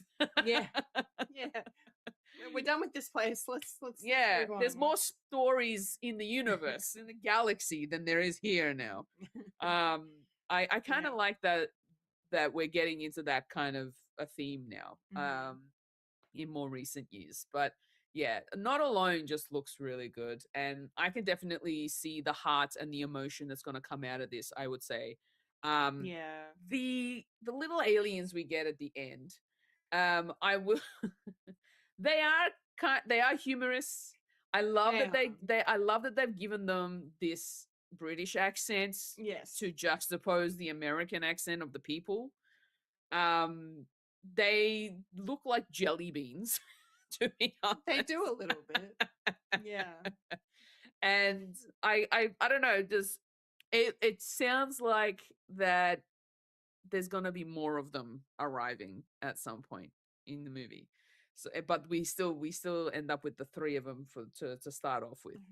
I don't know what's gonna happen. I guess we'll just have to go and watch it and find out. We will. We definitely will. Awesome. Thanks, Fulya. Of course. Mike, what did you think of Not Alone? Are you muted? I Hi.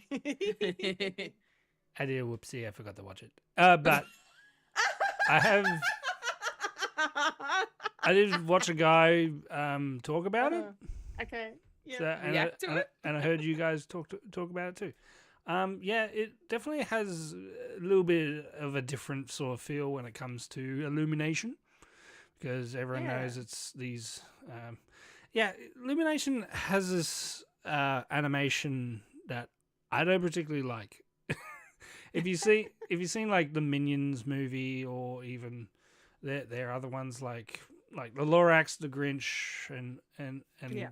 even the Pets movie, or Yeah. Sing sort of does something a little bit different, but it's still those sort of weird models that exaggerated, but it looks skinny, skinny legs with big body, and just I'm not that. It's not my bag. I don't. You're not a fan of the character models. Yeah. Okay. Get something better.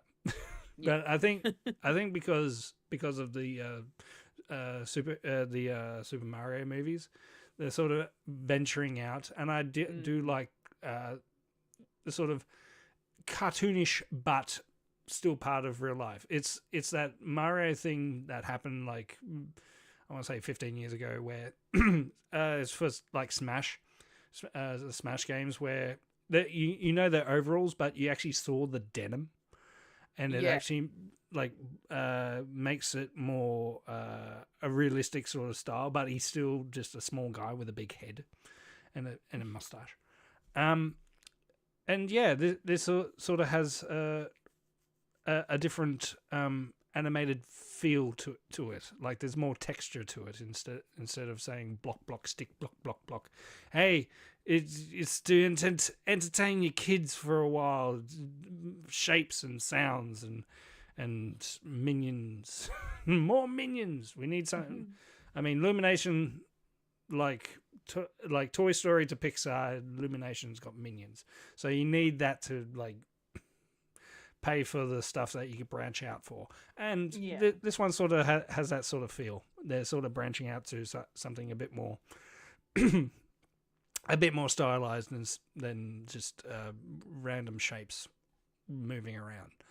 But those aliens are sort of minion coded. A tiny bit. A little bit. You know, you need to get the cutesy sort of weird looking things just to say, hey kids, jingle the keys, jingle the keys. Yeah.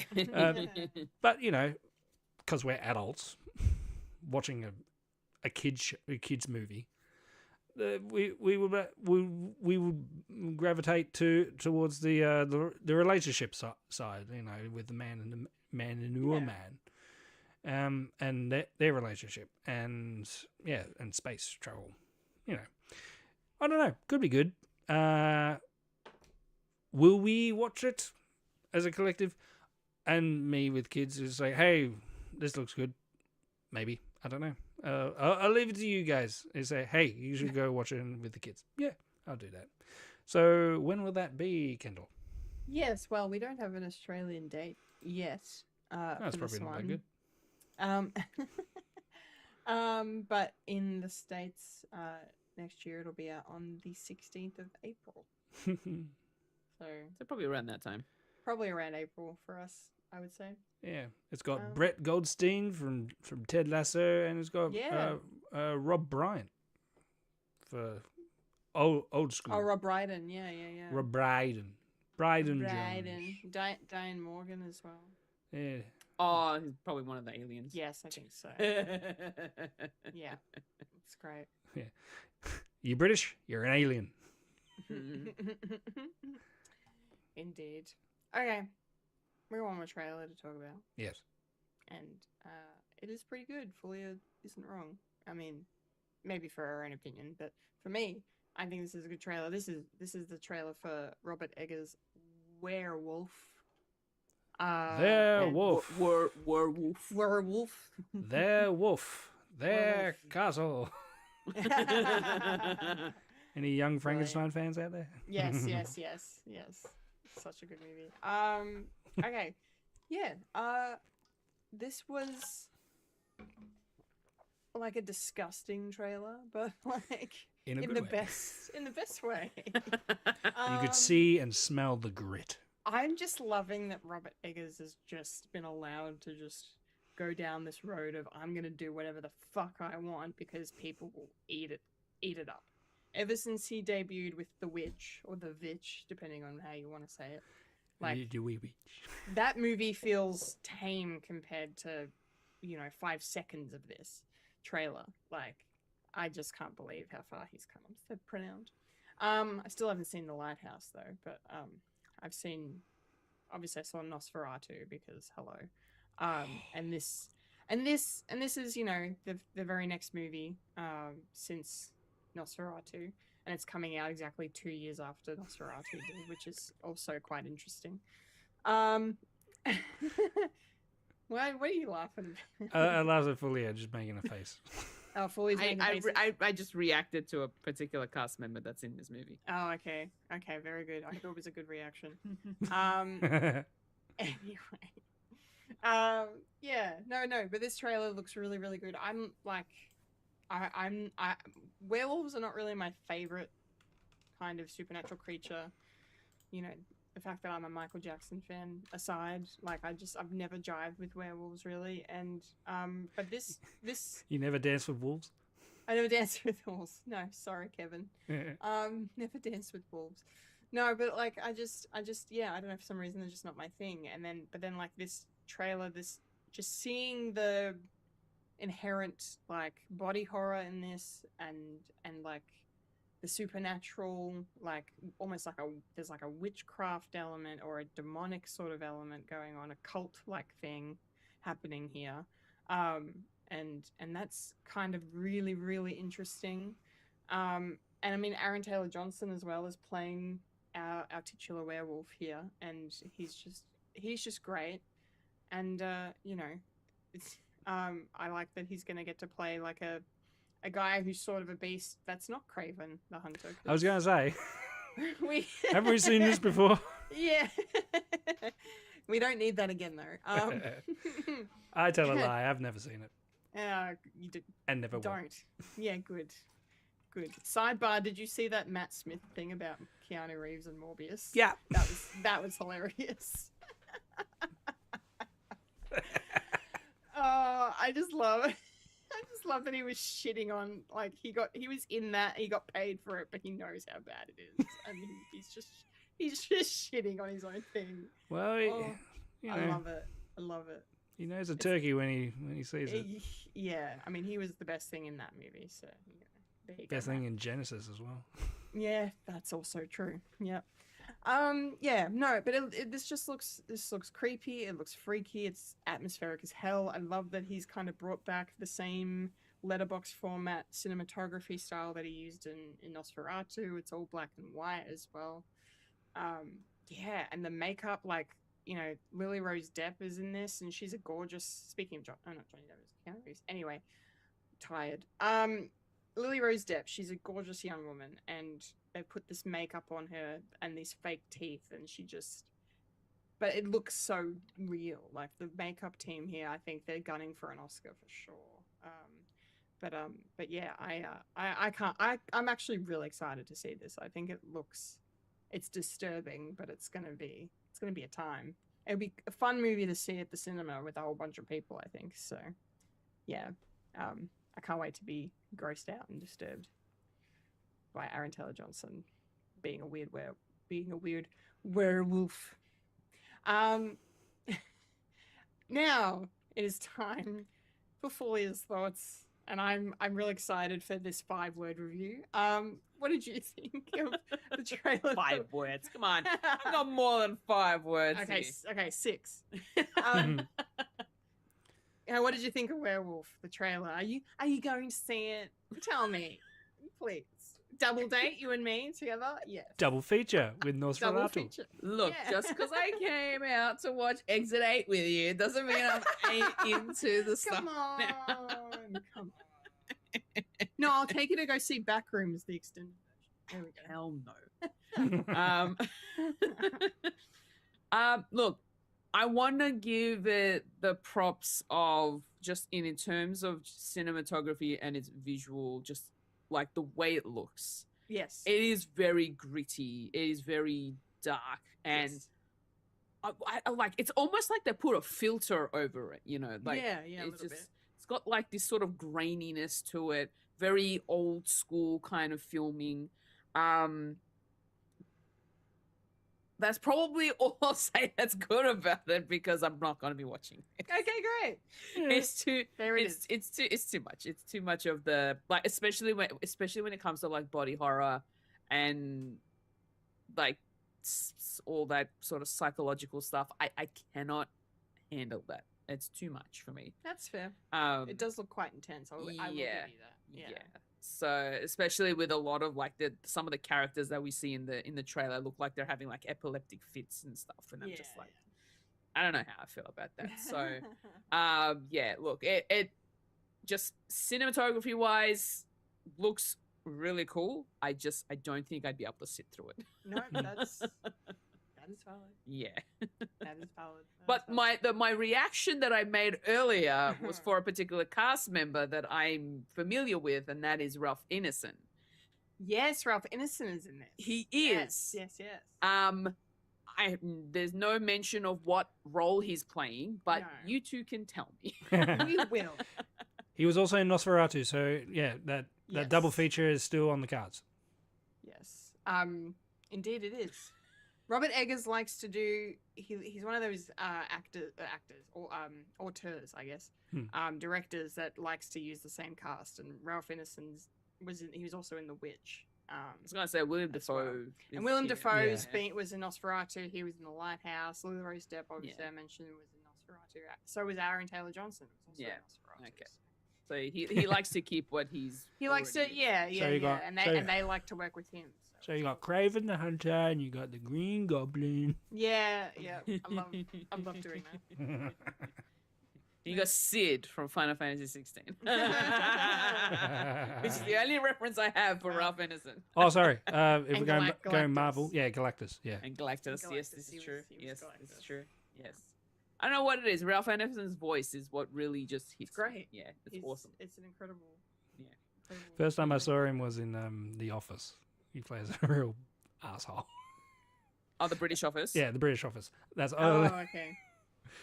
up until Nosferatu. That was the only thing I knew him from, Oh wow. Wow. Okay. Incredible. and Galactus, Fair of enough. course. But I Yes, think of that came course. out later. Yeah, that was absolutely. Yeah. last year. Yeah. This time last year. Mhm. That was out. All right, Mike. Yo. What did you think of Werewolf? Are you looking forward to potentially watching this? I think so, because definitely has the same vein as Nosferatu, and how it was. It has that sort of prestige when it comes to it. Very sublime, very very gritty, and just actors saying we're acting. I love it. It's just craziness. I really like the fact that instead of doing a natural like retelling of the Wolfman or the werewolf, they change it up a bit of making it folklore, and that's what Robert Eggers sort of does with the Witch as well as Nosferatu, and I think a little bit of the Norseman as well, which I still need to see, and the Witch actually, and It's yeah, yes. I would really look forward to this. Just because after watching Nosferatu, and I wish I saw it in the cinema, because I want to see it on big screen. I just want to see like I want to see dirt on face. I want to see that. In a weird way. Yeah. Like, with no wink to camera or anything, this is like super serious, and just watching Gyrvolsions and what's really great is they're leaving the transition to the movie, which I like. We don't see like a tooth coming down, or even if it's not going to be a tooth or anything like that. I mean, one of the biggest reveals of Nosferatu is he doesn't look like Nosferatu from the silent film 100 years ago. Yes. Where he looked more like Vlad the Impaler, and I love the fact that they put a mustache on him. and having that, I know people sort of made fun of it online, but it's sort of a loving gesture of you must bounce on, because it's Bill Skarsgård. I mean, if it weren't for Pennywise, he would be Nosferatu as well. You know, he just loves to dive into those sort of characters, and I loved it. So I'll definitely be watching this. What's next? Creature from the Black Lagoon. He's going through all the Universal monsters. That's cool. I love that. And yeah, it's a Universal distributor. So maybe he'll be going through that lexicon. Who else is there? The Mummy.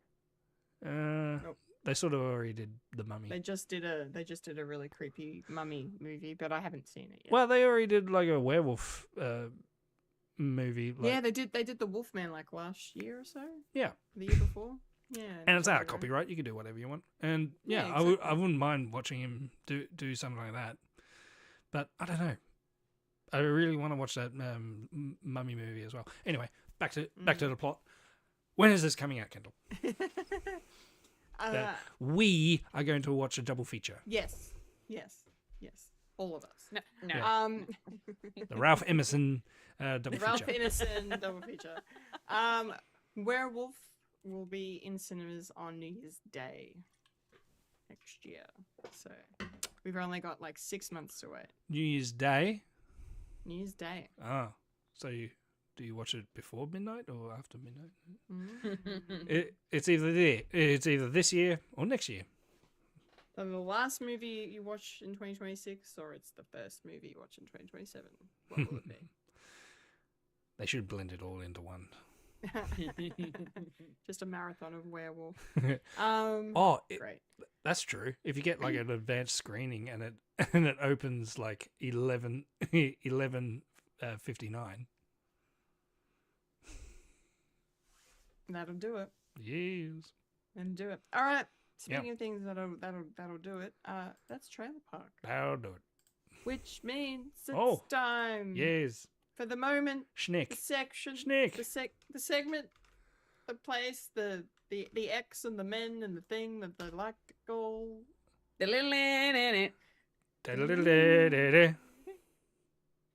Popcorn culture. X-Men 98. Who else has had that theme song stuck in their head all week? Mm-hmm. Like, seriously. Oh my god. X-Men 97, guys. Season 2. It's finally here. I just want to say right now, the second episode was my favorite. The first episode was my favorite.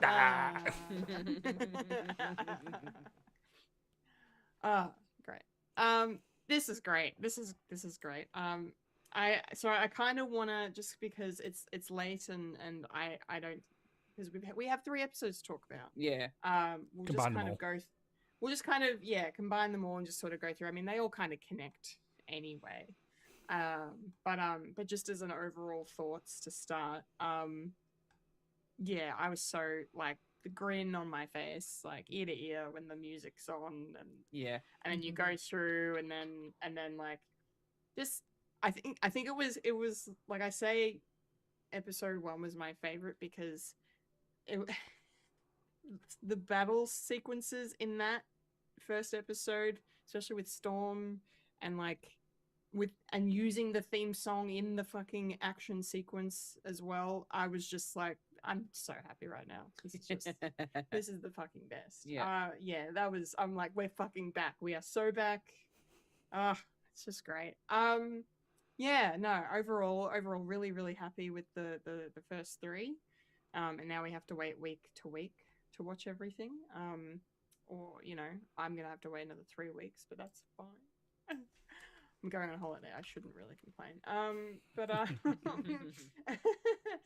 But no, it was just great to see these characters again and to catch up with them after that crazy cliffhanger that we got at the end of season 1, that was wild. And then just jumping back in and sort of remembering where everyone is. We've got one team in the future, one team in the past, and then a couple players in the present still.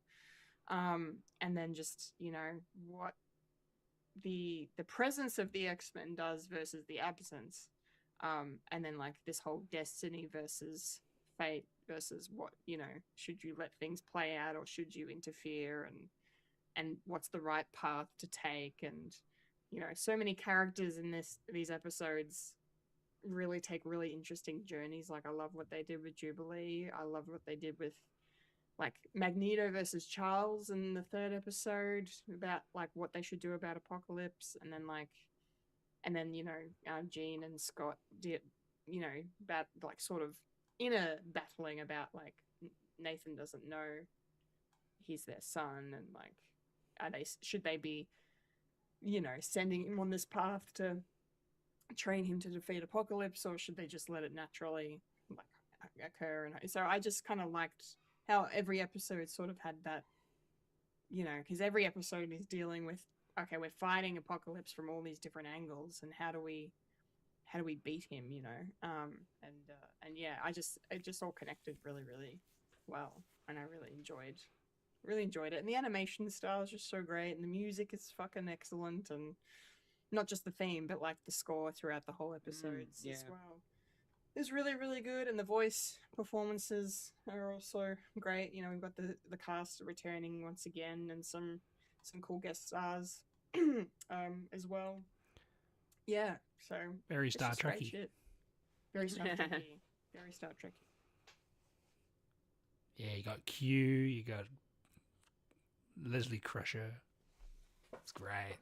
Yeah, Gates McFadden was in this as well. Yes. Which was cool. So.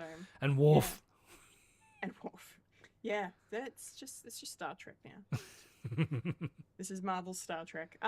Yeah, I can't wait to hear what you guys think. So, Fulya, what did you think of the first 3 X-Men 97 season 2? Oh, it's so nice to just be back in the world of X-Men again. Yeah. I've been missing this show for a little while, and I'm so glad that it's back. And now we're sort of getting a little bit more context as to what's happening with the whole team, part of them, some in the past, some in the future. I want to also mention, and I don't know if you probably have sat through the title sequences when they open up with the music, and then episode 2, when it goes into it, ends up being X-Force. Yeah. X-Force. And not to mention, there was like a hint of a difference in its sound, like the music. Yeah, they call it Cable's theme. Yeah, okay. Oh, okay. Well, because they put, there was like an extra guitar. Like, the electric guitar riff that was going on gave it a little extra spice, and I kind of liked it. It was really cool. So I watched, from now on, I'm like watching through the title sequences because they changed it up. Because in the first episode, you get the main characters you're going to see in the first episode. Then you've got episode 2, which is X-Force. But then you got episode 3, which are the characters you'll see in episode 3 in the title sequences. And that was actually a really cool little detail that they've done with that. So I really love that they're doing that with the title, and just being creative with it. I will say that I think episode 3 was good, but it's only part 1 of 2. So I don't know where that's going to go from here on out. Yeah. But it was just really interesting to sort of see Apocalypse in a different light. Yeah. Sure. And just finding out that he did still have some semblance of like a heart, I guess. Yeah. Like he had a conscience essentially. But then, I had a feeling things were going to turn for the worse. Yeah. When the X-Men weren't necessarily telling him the reasons whys of them being there and other things. So I did like episode 3, I think, out of the first 3 episodes that we've seen so far. I love this.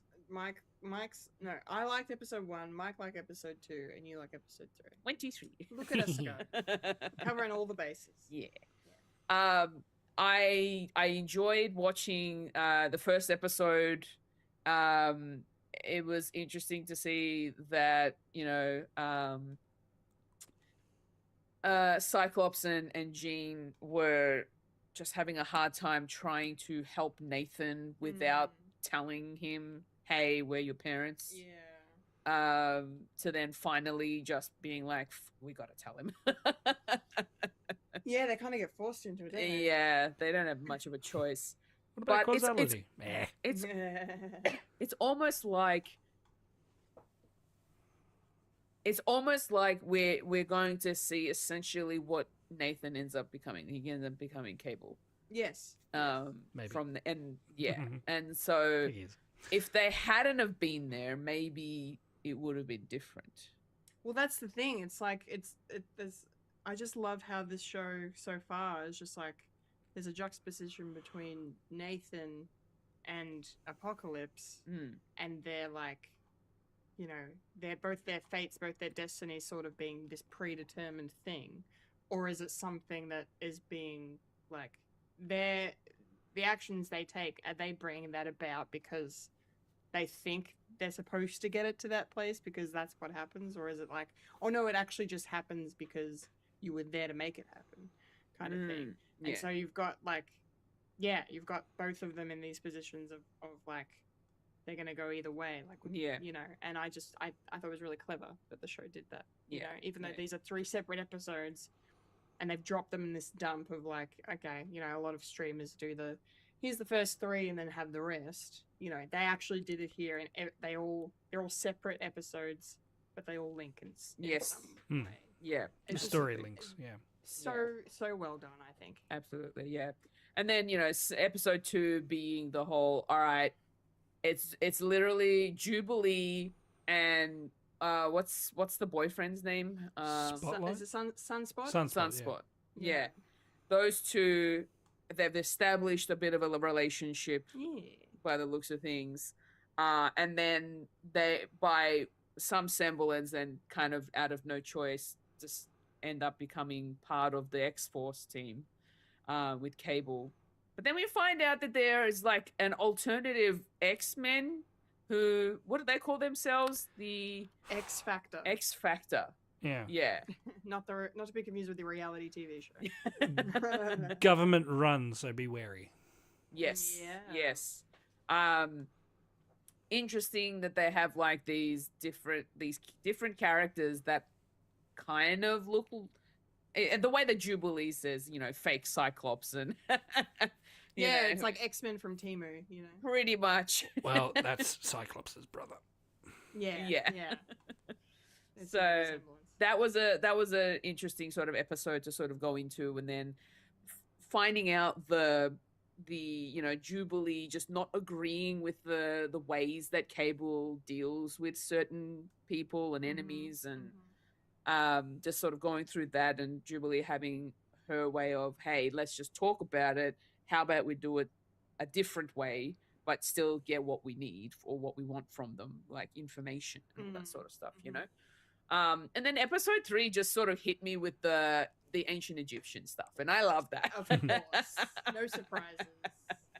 That's my bread and butter. I love the ancient Egyptian mythology stuff. So the fact that they're back in the past, and we've got Magneto trying to be the nice guy, trying to change Apocalypse's mind, and in a way kind of, I don't know, like sort of subconsciously trying to get Apocalypse to be, or actually, what's his name? This is it En Sabanur? En Sabanur. Yeah. En Sabanur. Yeah. Yeah. And I love that name. It's so cool. It's such a cool name. Yeah, it's a great name. Trying to get into the mind of En Sabanur and trying to like change his mind and be wary of his decisions to not go bad way, which is really weird for a Magneto. Yeah. Well, that's what I mean. I loved about the Magneto and Charles of it all. Yeah. Like the fact that you've got Magneto trying to make prevent and Subanur from becoming Apocalypse at this crucial turning point, and then Charles is just like, we're interfering. He's there's no point. He's the worst of the worst. We can't fix him. We need to get home. Yes. And that's where things go wrong. Absolutely. You yes. know, I just love that flip of that was one of the reasons season 1 was so good, is because Magneto stepped in when thanks Siri for interrupting. It was so good. Magneto was so good because they made him out to be, this, he's had the best interests of mutants at heart. And Yes. he obviously is still carrying the guilt about Genosha in this season. We hear him talk about it, but just like him coming in, and we think at the end of the first episode of season 1, we're like, oh fuck, this is going to be bad. And then it actually turns out to be actually really, game changing in a positive way. And I mean, yes, there's definitely pros and cons still, but he's really on this trajectory of, benevolence. And Charles is still, I don't know, maybe he's still stuck in the past or something, but it was just really interesting to see him so we can't change him. We need to leave.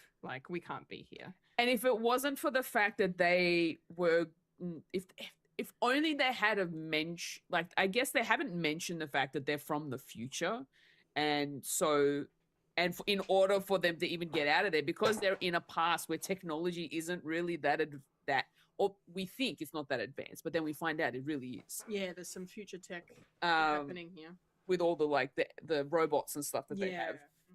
And now that they were trying to grab all those parts to find a way to put together like a machine that'll take them back into the future. I just wish someone had told, I don't know, this is kind of where my brain's going. I kind of wish they told Sabanur, hey, we aren't from here. We need to get out of here. So we need these parts for that reason. But they just assume when they walk in, they're building a weapon.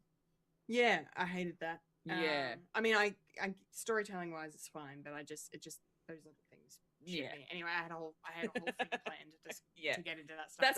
That's all I'll mention. Yeah. But yeah. Good stuff. Yeah. Also, I do like seeing Hank McCoy just lose his shit. I mean, it's rare, but it is when rare. Beast goes beast mode. But he does it. Yeah. Why don't you work? All right, Mike, what do you think of these first 3 episodes? How are they sitting for you? Yeah, I thought I needed to recap, but I think it just it started perfectly of where we are. Okay, it's basically 3 areas: future, past, present. Easy to follow, and our characters are where they are and where they were. First episode, I enjoy futuristic stuff. Great. Before Cable becomes Cable, and then we get introduced into Cable in the next episode, and then with the period piece at the end for the third one, really enjoyed that. I love the fact that it's an ongoing story, but it's also borderline an anthology as well. That you don't know what you're going to have each week, which is kind of cool. It harkens back to the original series, where it's usually a story a week. Back when syndication, but the story keeps on going, and I loved it. I really enjoyed the second one, second episode, because X-Force is cool, and also it gets you to realize that Cable, you're seeing his story, and not just in flashbacks. It's just where he is at this present time, and also it helps with the first season his birth, basically, and we don't find that out until now. So and and his psychology is also semi-changing as well, because timeline is more ethereal. It's not necessarily set in stone. But then you realize, if that's the case, then what Magneto is doing with Apocalypse before he becomes Apocalypse is very hard to set in stone, and you can't really change. It's the if you had the chance, will you kill baby Hitler? It's like, well, Yeah. it would be a good idea, but then we wouldn't get the United Nations. We wouldn't have countries coming together. So okay, never again, even though it is starting to happen again. But we actually see the atrocities in life, and and you can't really do that without having the opposite as well of going through something like that. And that's what X-Men is sort of all about. And yeah, there's a line in One Piece. Yes, I'm going to introduce One Piece. Children who are born in war-torn countries have different ideas of children who are living in peace. They do, I think it was they interviewed a couple of kids in those sort of scenarios. It's like, oh, what do you want to be when you grow up? It's like, oh, I want to be a doctor. I want to be a nurse. I want to be a thing. And when you talk to kids who are basically living life as like, oh, one day I want my family to be safe and that sort of thing. My family being safe, I want to be around to actually make sure there is a future and that sort of thing. So the ideas of a kid, very sad stuff. And plus I like Wolverine with bone claws. And and I don't know how I feel about the bone breaking claws. breaking bone claws, just snapping, and then they grow back. His hair is a bit of a mess too. Well, you've seen Deadpool and Wolverine. Yeah, I know. You know that bit where he goes into the future and he looks like an 80s rock star with one arm? It's kind of like that. Where Logan has gone completely feral. Yeah. Yeah. So yeah. He's an unkempt Logan because he doesn't have a gene to impress. Yeah. So what's the fuck the point? And I will say, I've seen future episode titles, and there's one that says Weapon X. So, Okay. That's Wolvie happening. may be getting his adamantium back, and maybe a cameo from Deadpool. We know Morph is going to be morphing into Wade. Don't know where. Yes. Don't know when. That's going to be I cool. always get thrown when Morph turns into a character that's not in the show. I know. Because When we saw Thor, I was like, wait, hold on, and then he morphed back. I'm like, oh. I literally lost my shit for 2 seconds. Yes. And I was like, oh, it's just Morph. Oh, Yeah. okay. Damn it, morph. I mean, I love that. I love that they can use him to Yeah. sneak in. Yeah. If you want a characters cameo like without that. being a cameo. Yeah, It's it's very like- clever. Oh, this must be an Avengers level threat. Nah, it's just Morph. It's just Morph. I mean, Oh, it's so great. last season they did have Captain America and Iron Man for a bit, when shit was going down. Yeah, Comet did. was it? that's right. Comet M was exploding, or something like that. Yeah. Yeah. That whole chase. Overall, solid opening for a new season. Mm. And didn't mind the wait. Yeah. 2 years. Absolutely worth the wait. Yeah. But Was it then- 2 years? Yeah, 2024. So yeah, and they are working on That's like long. and they are working on season 3 and 4 Yes. now. So we'll be getting it next year. So Excellent. that's how Excellent. TV should be. Yes. My only sadness is for the fact that we don't get to see Gambit. I do have a theory. But Do you I'm- want me to spoil it for you? No, I Okay. don't want to know. Look, Yeah. there'll be some mentions of him at the Probably. very least. Maybe Sure. some flashbacks, or they're doing time travel a lot, so who knows? Nah. Yeah. Mike's like, I know things. Well, I know how someone works. I know how Apocalypse works. Oh boy. Oh boy. This is gonna be emotional, isn't it? Hmm. Um, Especially if Rogue sees him. Oh god. My body's not ready for that. No thanks. Thank you for No that. thanks. Yes, so one of the things I want to get you guys' opinion on. Mhm. So Mother Ascani, who we meet here, who's kind of a figure throughout all 3 episodes, but obviously featured the most in the first one. I had a problem with. It's probably the only nitpick I really had.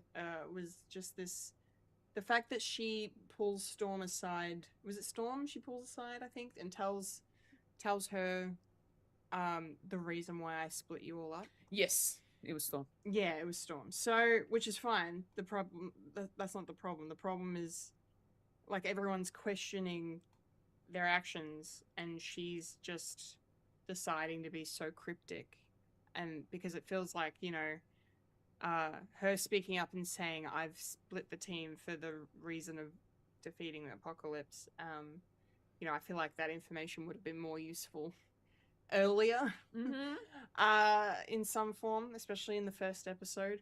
Obviously it's a bit harder in the later episodes, but I don't know, like it just seems weird that you don't do that. You don't have her tell anyone when they probably needed to know that knowledge. But then, like in episode 3, when you have Charles and Magneto toiling over, what they're supposed to do with Apocalypse and stuff, and not having any idea, like they have no knowledge that that's why they've been sent there. Magneto's just seen the opportunity and gone, we're in the past. This is Ensab Onur. He's the first mutant. He's not Apocalypse yet. We have an opportunity, and he is a very opportunistic person, of course, so it makes sense for his character. But I don't know. It just kind of sucks that. I mean, maybe that's just sort of part of the tension and the unfortunate circumstances of the story. Just the fact that in the past they have no idea that that's why they're there, and that Charles just wants to kind of leave. I don't know. Did you guys have a problem with Mother Ascani being a little bit cards too close to the vest? Obtuse. Yeah. I kind of wish that she mentioned the reasoning, because honestly, I had no clue that she was the one who did it until she mentioned it. I think that's the point. Yeah, and so It's for like the audience's benefit. yeah, I kind of wish that she could at least had mentioned this to Storm a little bit earlier. Yeah. Rather than trying to hold back information. Yeah, I feel like it know? doesn't help, especially when once the information's out there, things definitely seem to improve, and especially with the reveal of Nathan finding out Scott and Jean are his parents. And earlier on in that episode when we the audience find out that they haven't told him, I was kind of like, oh, really? But then of course, time travel and all of that, You're not thinking fourth stickiness. dimensionally. You're not thinking fourth dimensionally. It could be a problem. But yeah, I don't know. I always come up. It always hit a wall with this information withholding stuff. I don't know. That means there's more story to tell. Indeed. Mike, do you have any thoughts on Mother Ascani and her weaving ways? Well, I've probably just said it. I think it's for the Yeah. audience's benefit, and I think there's more story behind it. So we'll probably learn a Okay. bit more during. Yeah, that would be cool to see. Cool to find out more. Yeah. Well, the other really cool thing I just want to talk about, like episode 2. I love that Jubilee got such a really cool fight scene, like set to this awesome punk rock, girl Yeah. band Yeah. song from the loved 90s. It was so good. It was probably a big highlight of just all 3 episodes, not just episode 2. I rarely go back and Um, watch stuff twice, but I did that twice in this episode Great. for the intro and for the fight scene. Yeah. It was just fantastic. Like I really enjoyed, because a lot of people, have opinions of Jubilee, and she's not that cool, and she's just a kid, and powers don't do much. And I feel like the creators of the show, the writers, just heard all that criticism and were like, all right, hold my beer. I mean, I never really thought she was that bad. I mean, I guess like when you think back on season 1, some of the lower ranked episodes of season 1 are Jubilee and Sunspot centric, but I think what they're doing with them so far, just based on that one episode, is just so great to see. The way that fight scene was staged with the animation and the way she used her powers to move around and fly and knock people down, and just in time to the music. And I love her new look with the longer hair. Like, it looks kind of cool. Yeah, and then just her whole story in general with like being part of X-Force, being recruited by Cable, and being so excited to be like, oh, I'm part of this team, even though my team isn't here anymore, I still get to do something, with the powers that I have, and do the right thing. And then that kind of gets thrown into chaos when or Cable decides to kill War. And then she's like, we could have kept him alive. We should have kept him alive. Like, we can't, she makes the great point that, the others on the ship agree with, is, they shouldn't have killed him. Like, that's sinking to their level. That's, you don't do that. That's not how you do that. And I really loved how then you look at, X Factor being this team that's, as Mike said earlier, like formed basically to A, fill the void of the X-Men, and B, to be a team that the government controls.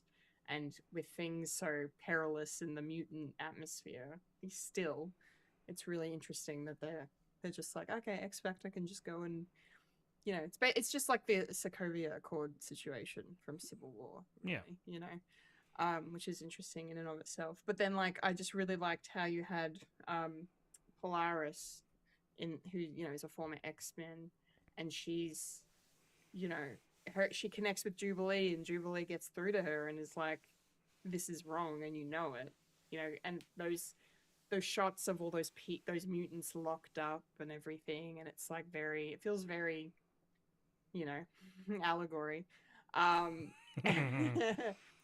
Allegory? I Metaphors.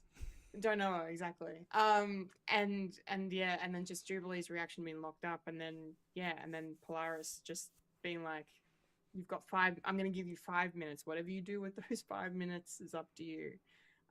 And then, we get to see Jubilee get out and, fend for herself. And then, but then Cable reacts positively and is like, good, good for you, sort of thing at the end of it. But like, he didn't want to come and save her.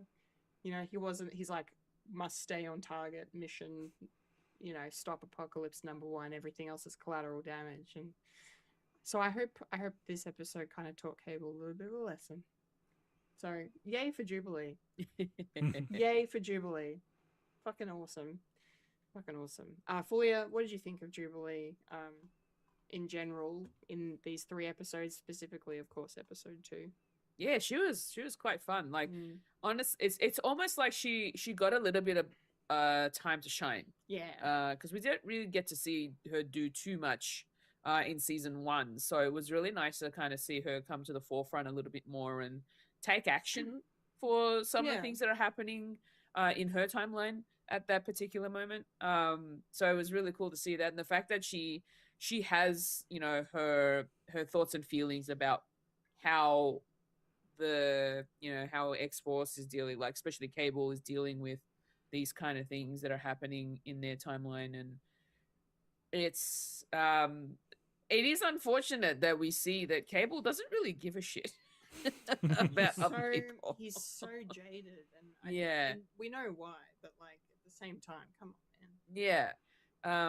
But it was just nice to kind of see Jubilee just take the spotlight for a little bit. Yeah. And, you know, show her personality. Yeah. And who she is, who she's fighting for, what her beliefs are, and that's why I kind of liked her in these, like, especially in episode 2. It was really good to see her, you know, just kick ass, I guess. Yeah, 100%.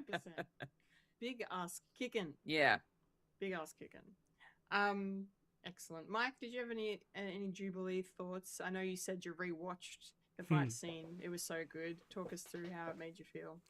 Going back to what you said, and it's like, essentially she was like the in for, if you've seen the first official episode of the original cartoon. Yes, she was the sunspot of the original series, right? And Sunspot was like the reintroducing of the X-Men, and Jubilee showed him the ropes. And showed him a lot more. Woohoo!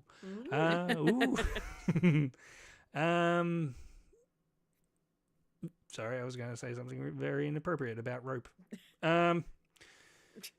Anyway, yeah. Yeah, so essentially she was sort of like the, dare I say, one note as like the kid learning the stuff. And I don't know. Yeah, maybe people are saying, oh, they didn't really do much in the first season, and yeah, so this is where they're the only ones like in this timeline. So they need to like start a forge into the X-Force. And yeah, and then you got Cable, and then Shepard and all that are doing stuff at the same time. So yeah, I really enjoyed her like stepping up, and it's like, I am here now. Sparks are flying, and there you go. So yeah, more. Yeah, more, and being the conduit to Cable as well, like being the sensitive ear when it comes to like Cable's story as well, because he didn't know his mum and dad up until a time, and then and who knows what was going to happen there. So much appreciate it being separated, own story, and then back together. Hopefully, who knows. We're still waiting for part 2. Yeah, we've got to get to part 2 of The Rise of Apocalypse.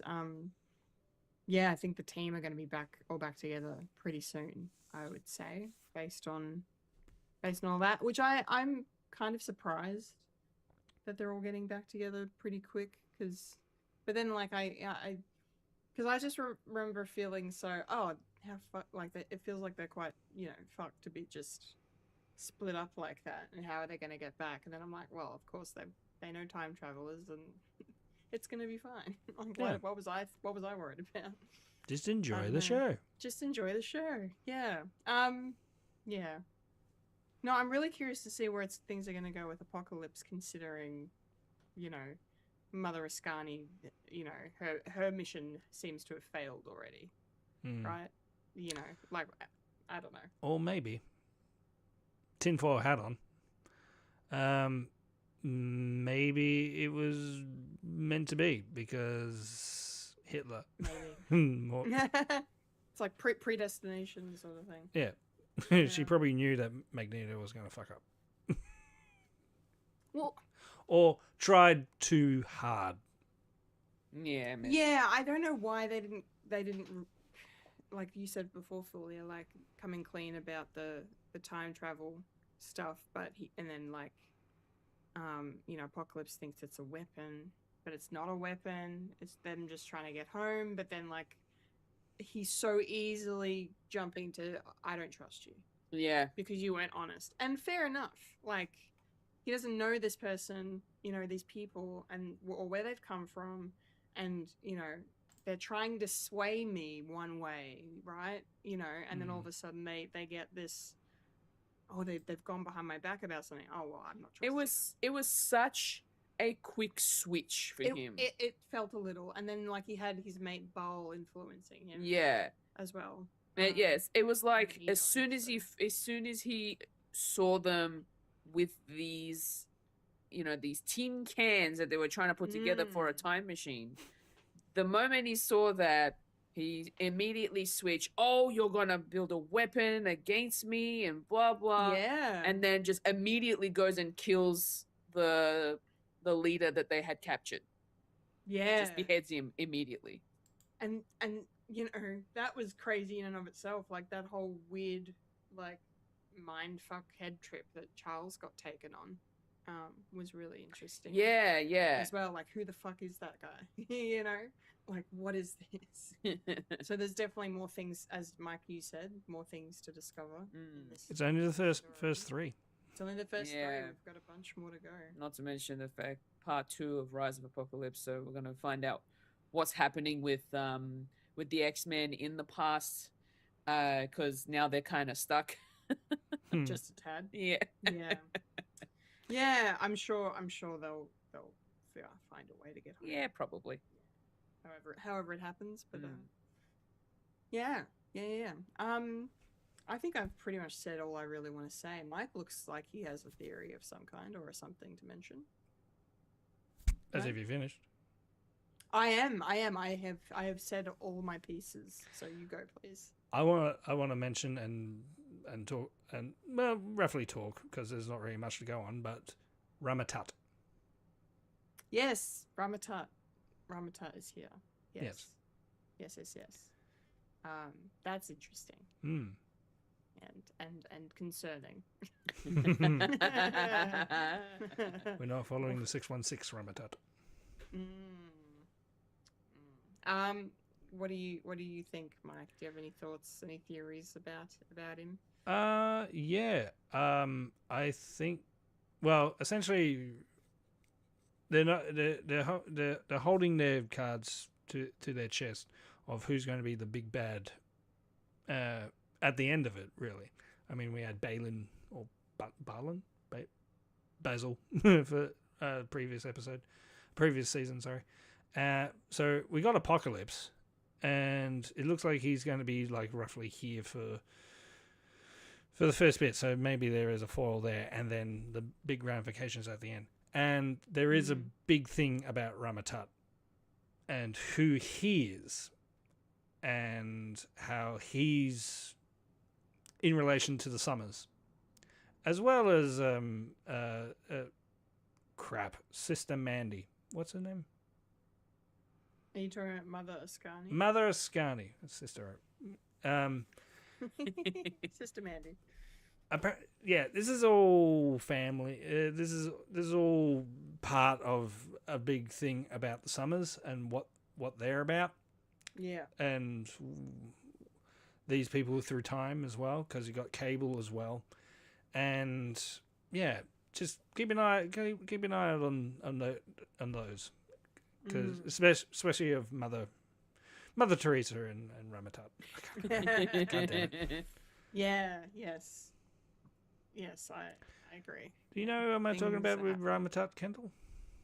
I thought I did, but I'm so tired that maybe I don't. That's all right. It involves our favorite person who was going to be the big bad, but turned out to be not. Anyway. Are you talking about the Mandarin? No. No. If they play their cards right, I reckon they're probably going to do like the story that they were going to do, but certain things happened in real life, and then they had to change their things. Oh, Kang. Yeah. Oh, yes. Ramata Kang. Yes. Oh, fuck. Oh, all right. Okay. My attention is there. I have Yes. my attention is on the thing now. Thanks for pointing that out. Thank you for jogging my brain. And I love the Ramata fact that it's Kang. been played by Q That's yeah. from Star Trek. That is pretty great. Oh, all right. I'm just even more excited now. Yes. This is going to be the true Kang dynasty Yes. in X-Men 97. I just want to mention my final thought of the fact that Enza Noor looks sick. Oh, the character design's amazing. It is so cool. I love it. Like I love the More red, like the human form. the human form with the red eyes and the yellow pupils is just excellent. And then the blue, the blue markings, being the only like major piece that connects him to his future self. Mm-hmm. But Symbolism. Yeah, Yeah. symbolism. Yeah, he looks amazing. I Yeah, love it. I love the so design. cool. And I like the love it. Kratos sort of like Mm, the little bit. dust of his the ashes of his fallen is all Yeah, over his body. It's Because great. no one's that white in the middle of Egypt. No. No. I just put that down to him being a mutant, I think. Probably, That's yeah. how First I would mutant. say so. The first mutant, even. Yes. Oh, come on. He, Looks sick. yeah. Yeah. So cool. Good stuff. Sorry, I'm trying to Alright. think of the condition. It's actually a real thing. Oh, you're talking about like vitiligo? Yeah, that's it. Yeah. Maybe he had vitiligo. Yeah. Maybe. That's a mutant gene, is it? Maybe it is. Maybe. But also wood. So definitely. Sorry. I raise you, Magneto with a beard. mean- Nah, I don't like him with the beard. I mean, he looks okay with the beard. I don't know. I know. I think he was. I'm just thinking back to the Magneto Rogue dance Yeah, same. in Remember It. That's before everything goes to hell. Yep. Yeah, and I'm like Magneto can get it. Yeah, sure. I don't mind the beard. I will say, but but no, Fully is right about Ensa Barner. He can get it. He can get it. Yeah. Oh, sure. And I just think about him because, he was played by Oscar Isaac in the live action. Mm. So, just think of that for you. Yeah, looking like Emperor Ooze. Yeah. Now I need to go back and watch Moon Knight again.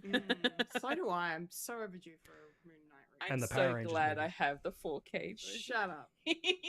Shut your fucking. Yeah, it's lost media now. All right, I'm done.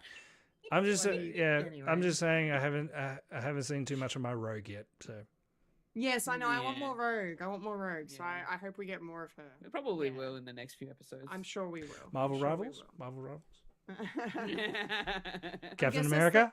I guess that's the one downside to splitting the team up is that we don't get to see all of them as Mm, much Yeah.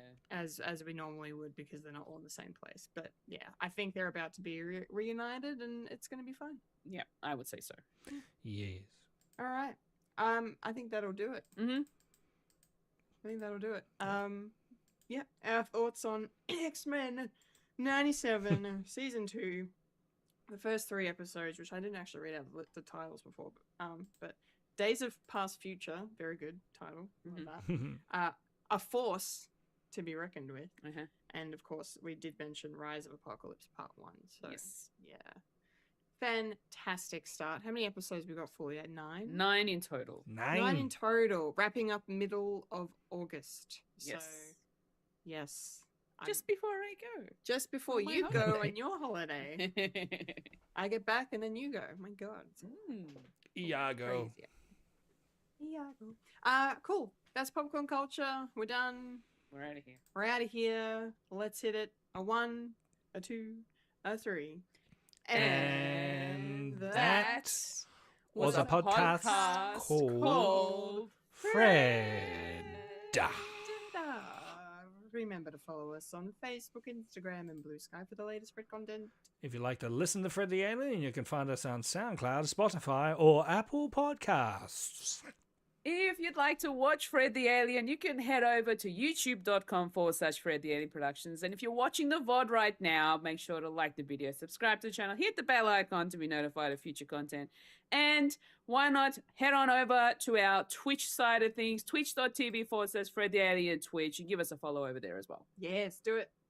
Do it. I've been a Kendall Richardson. I've been a Fulya and Michael. And I've been the X-Men that's going to be a Weapon X-Man, Michael Lissa. And you just experienced a podcast called Fred. Remember to eat beef. Remember, food lives, Mickey dies, the picture is in the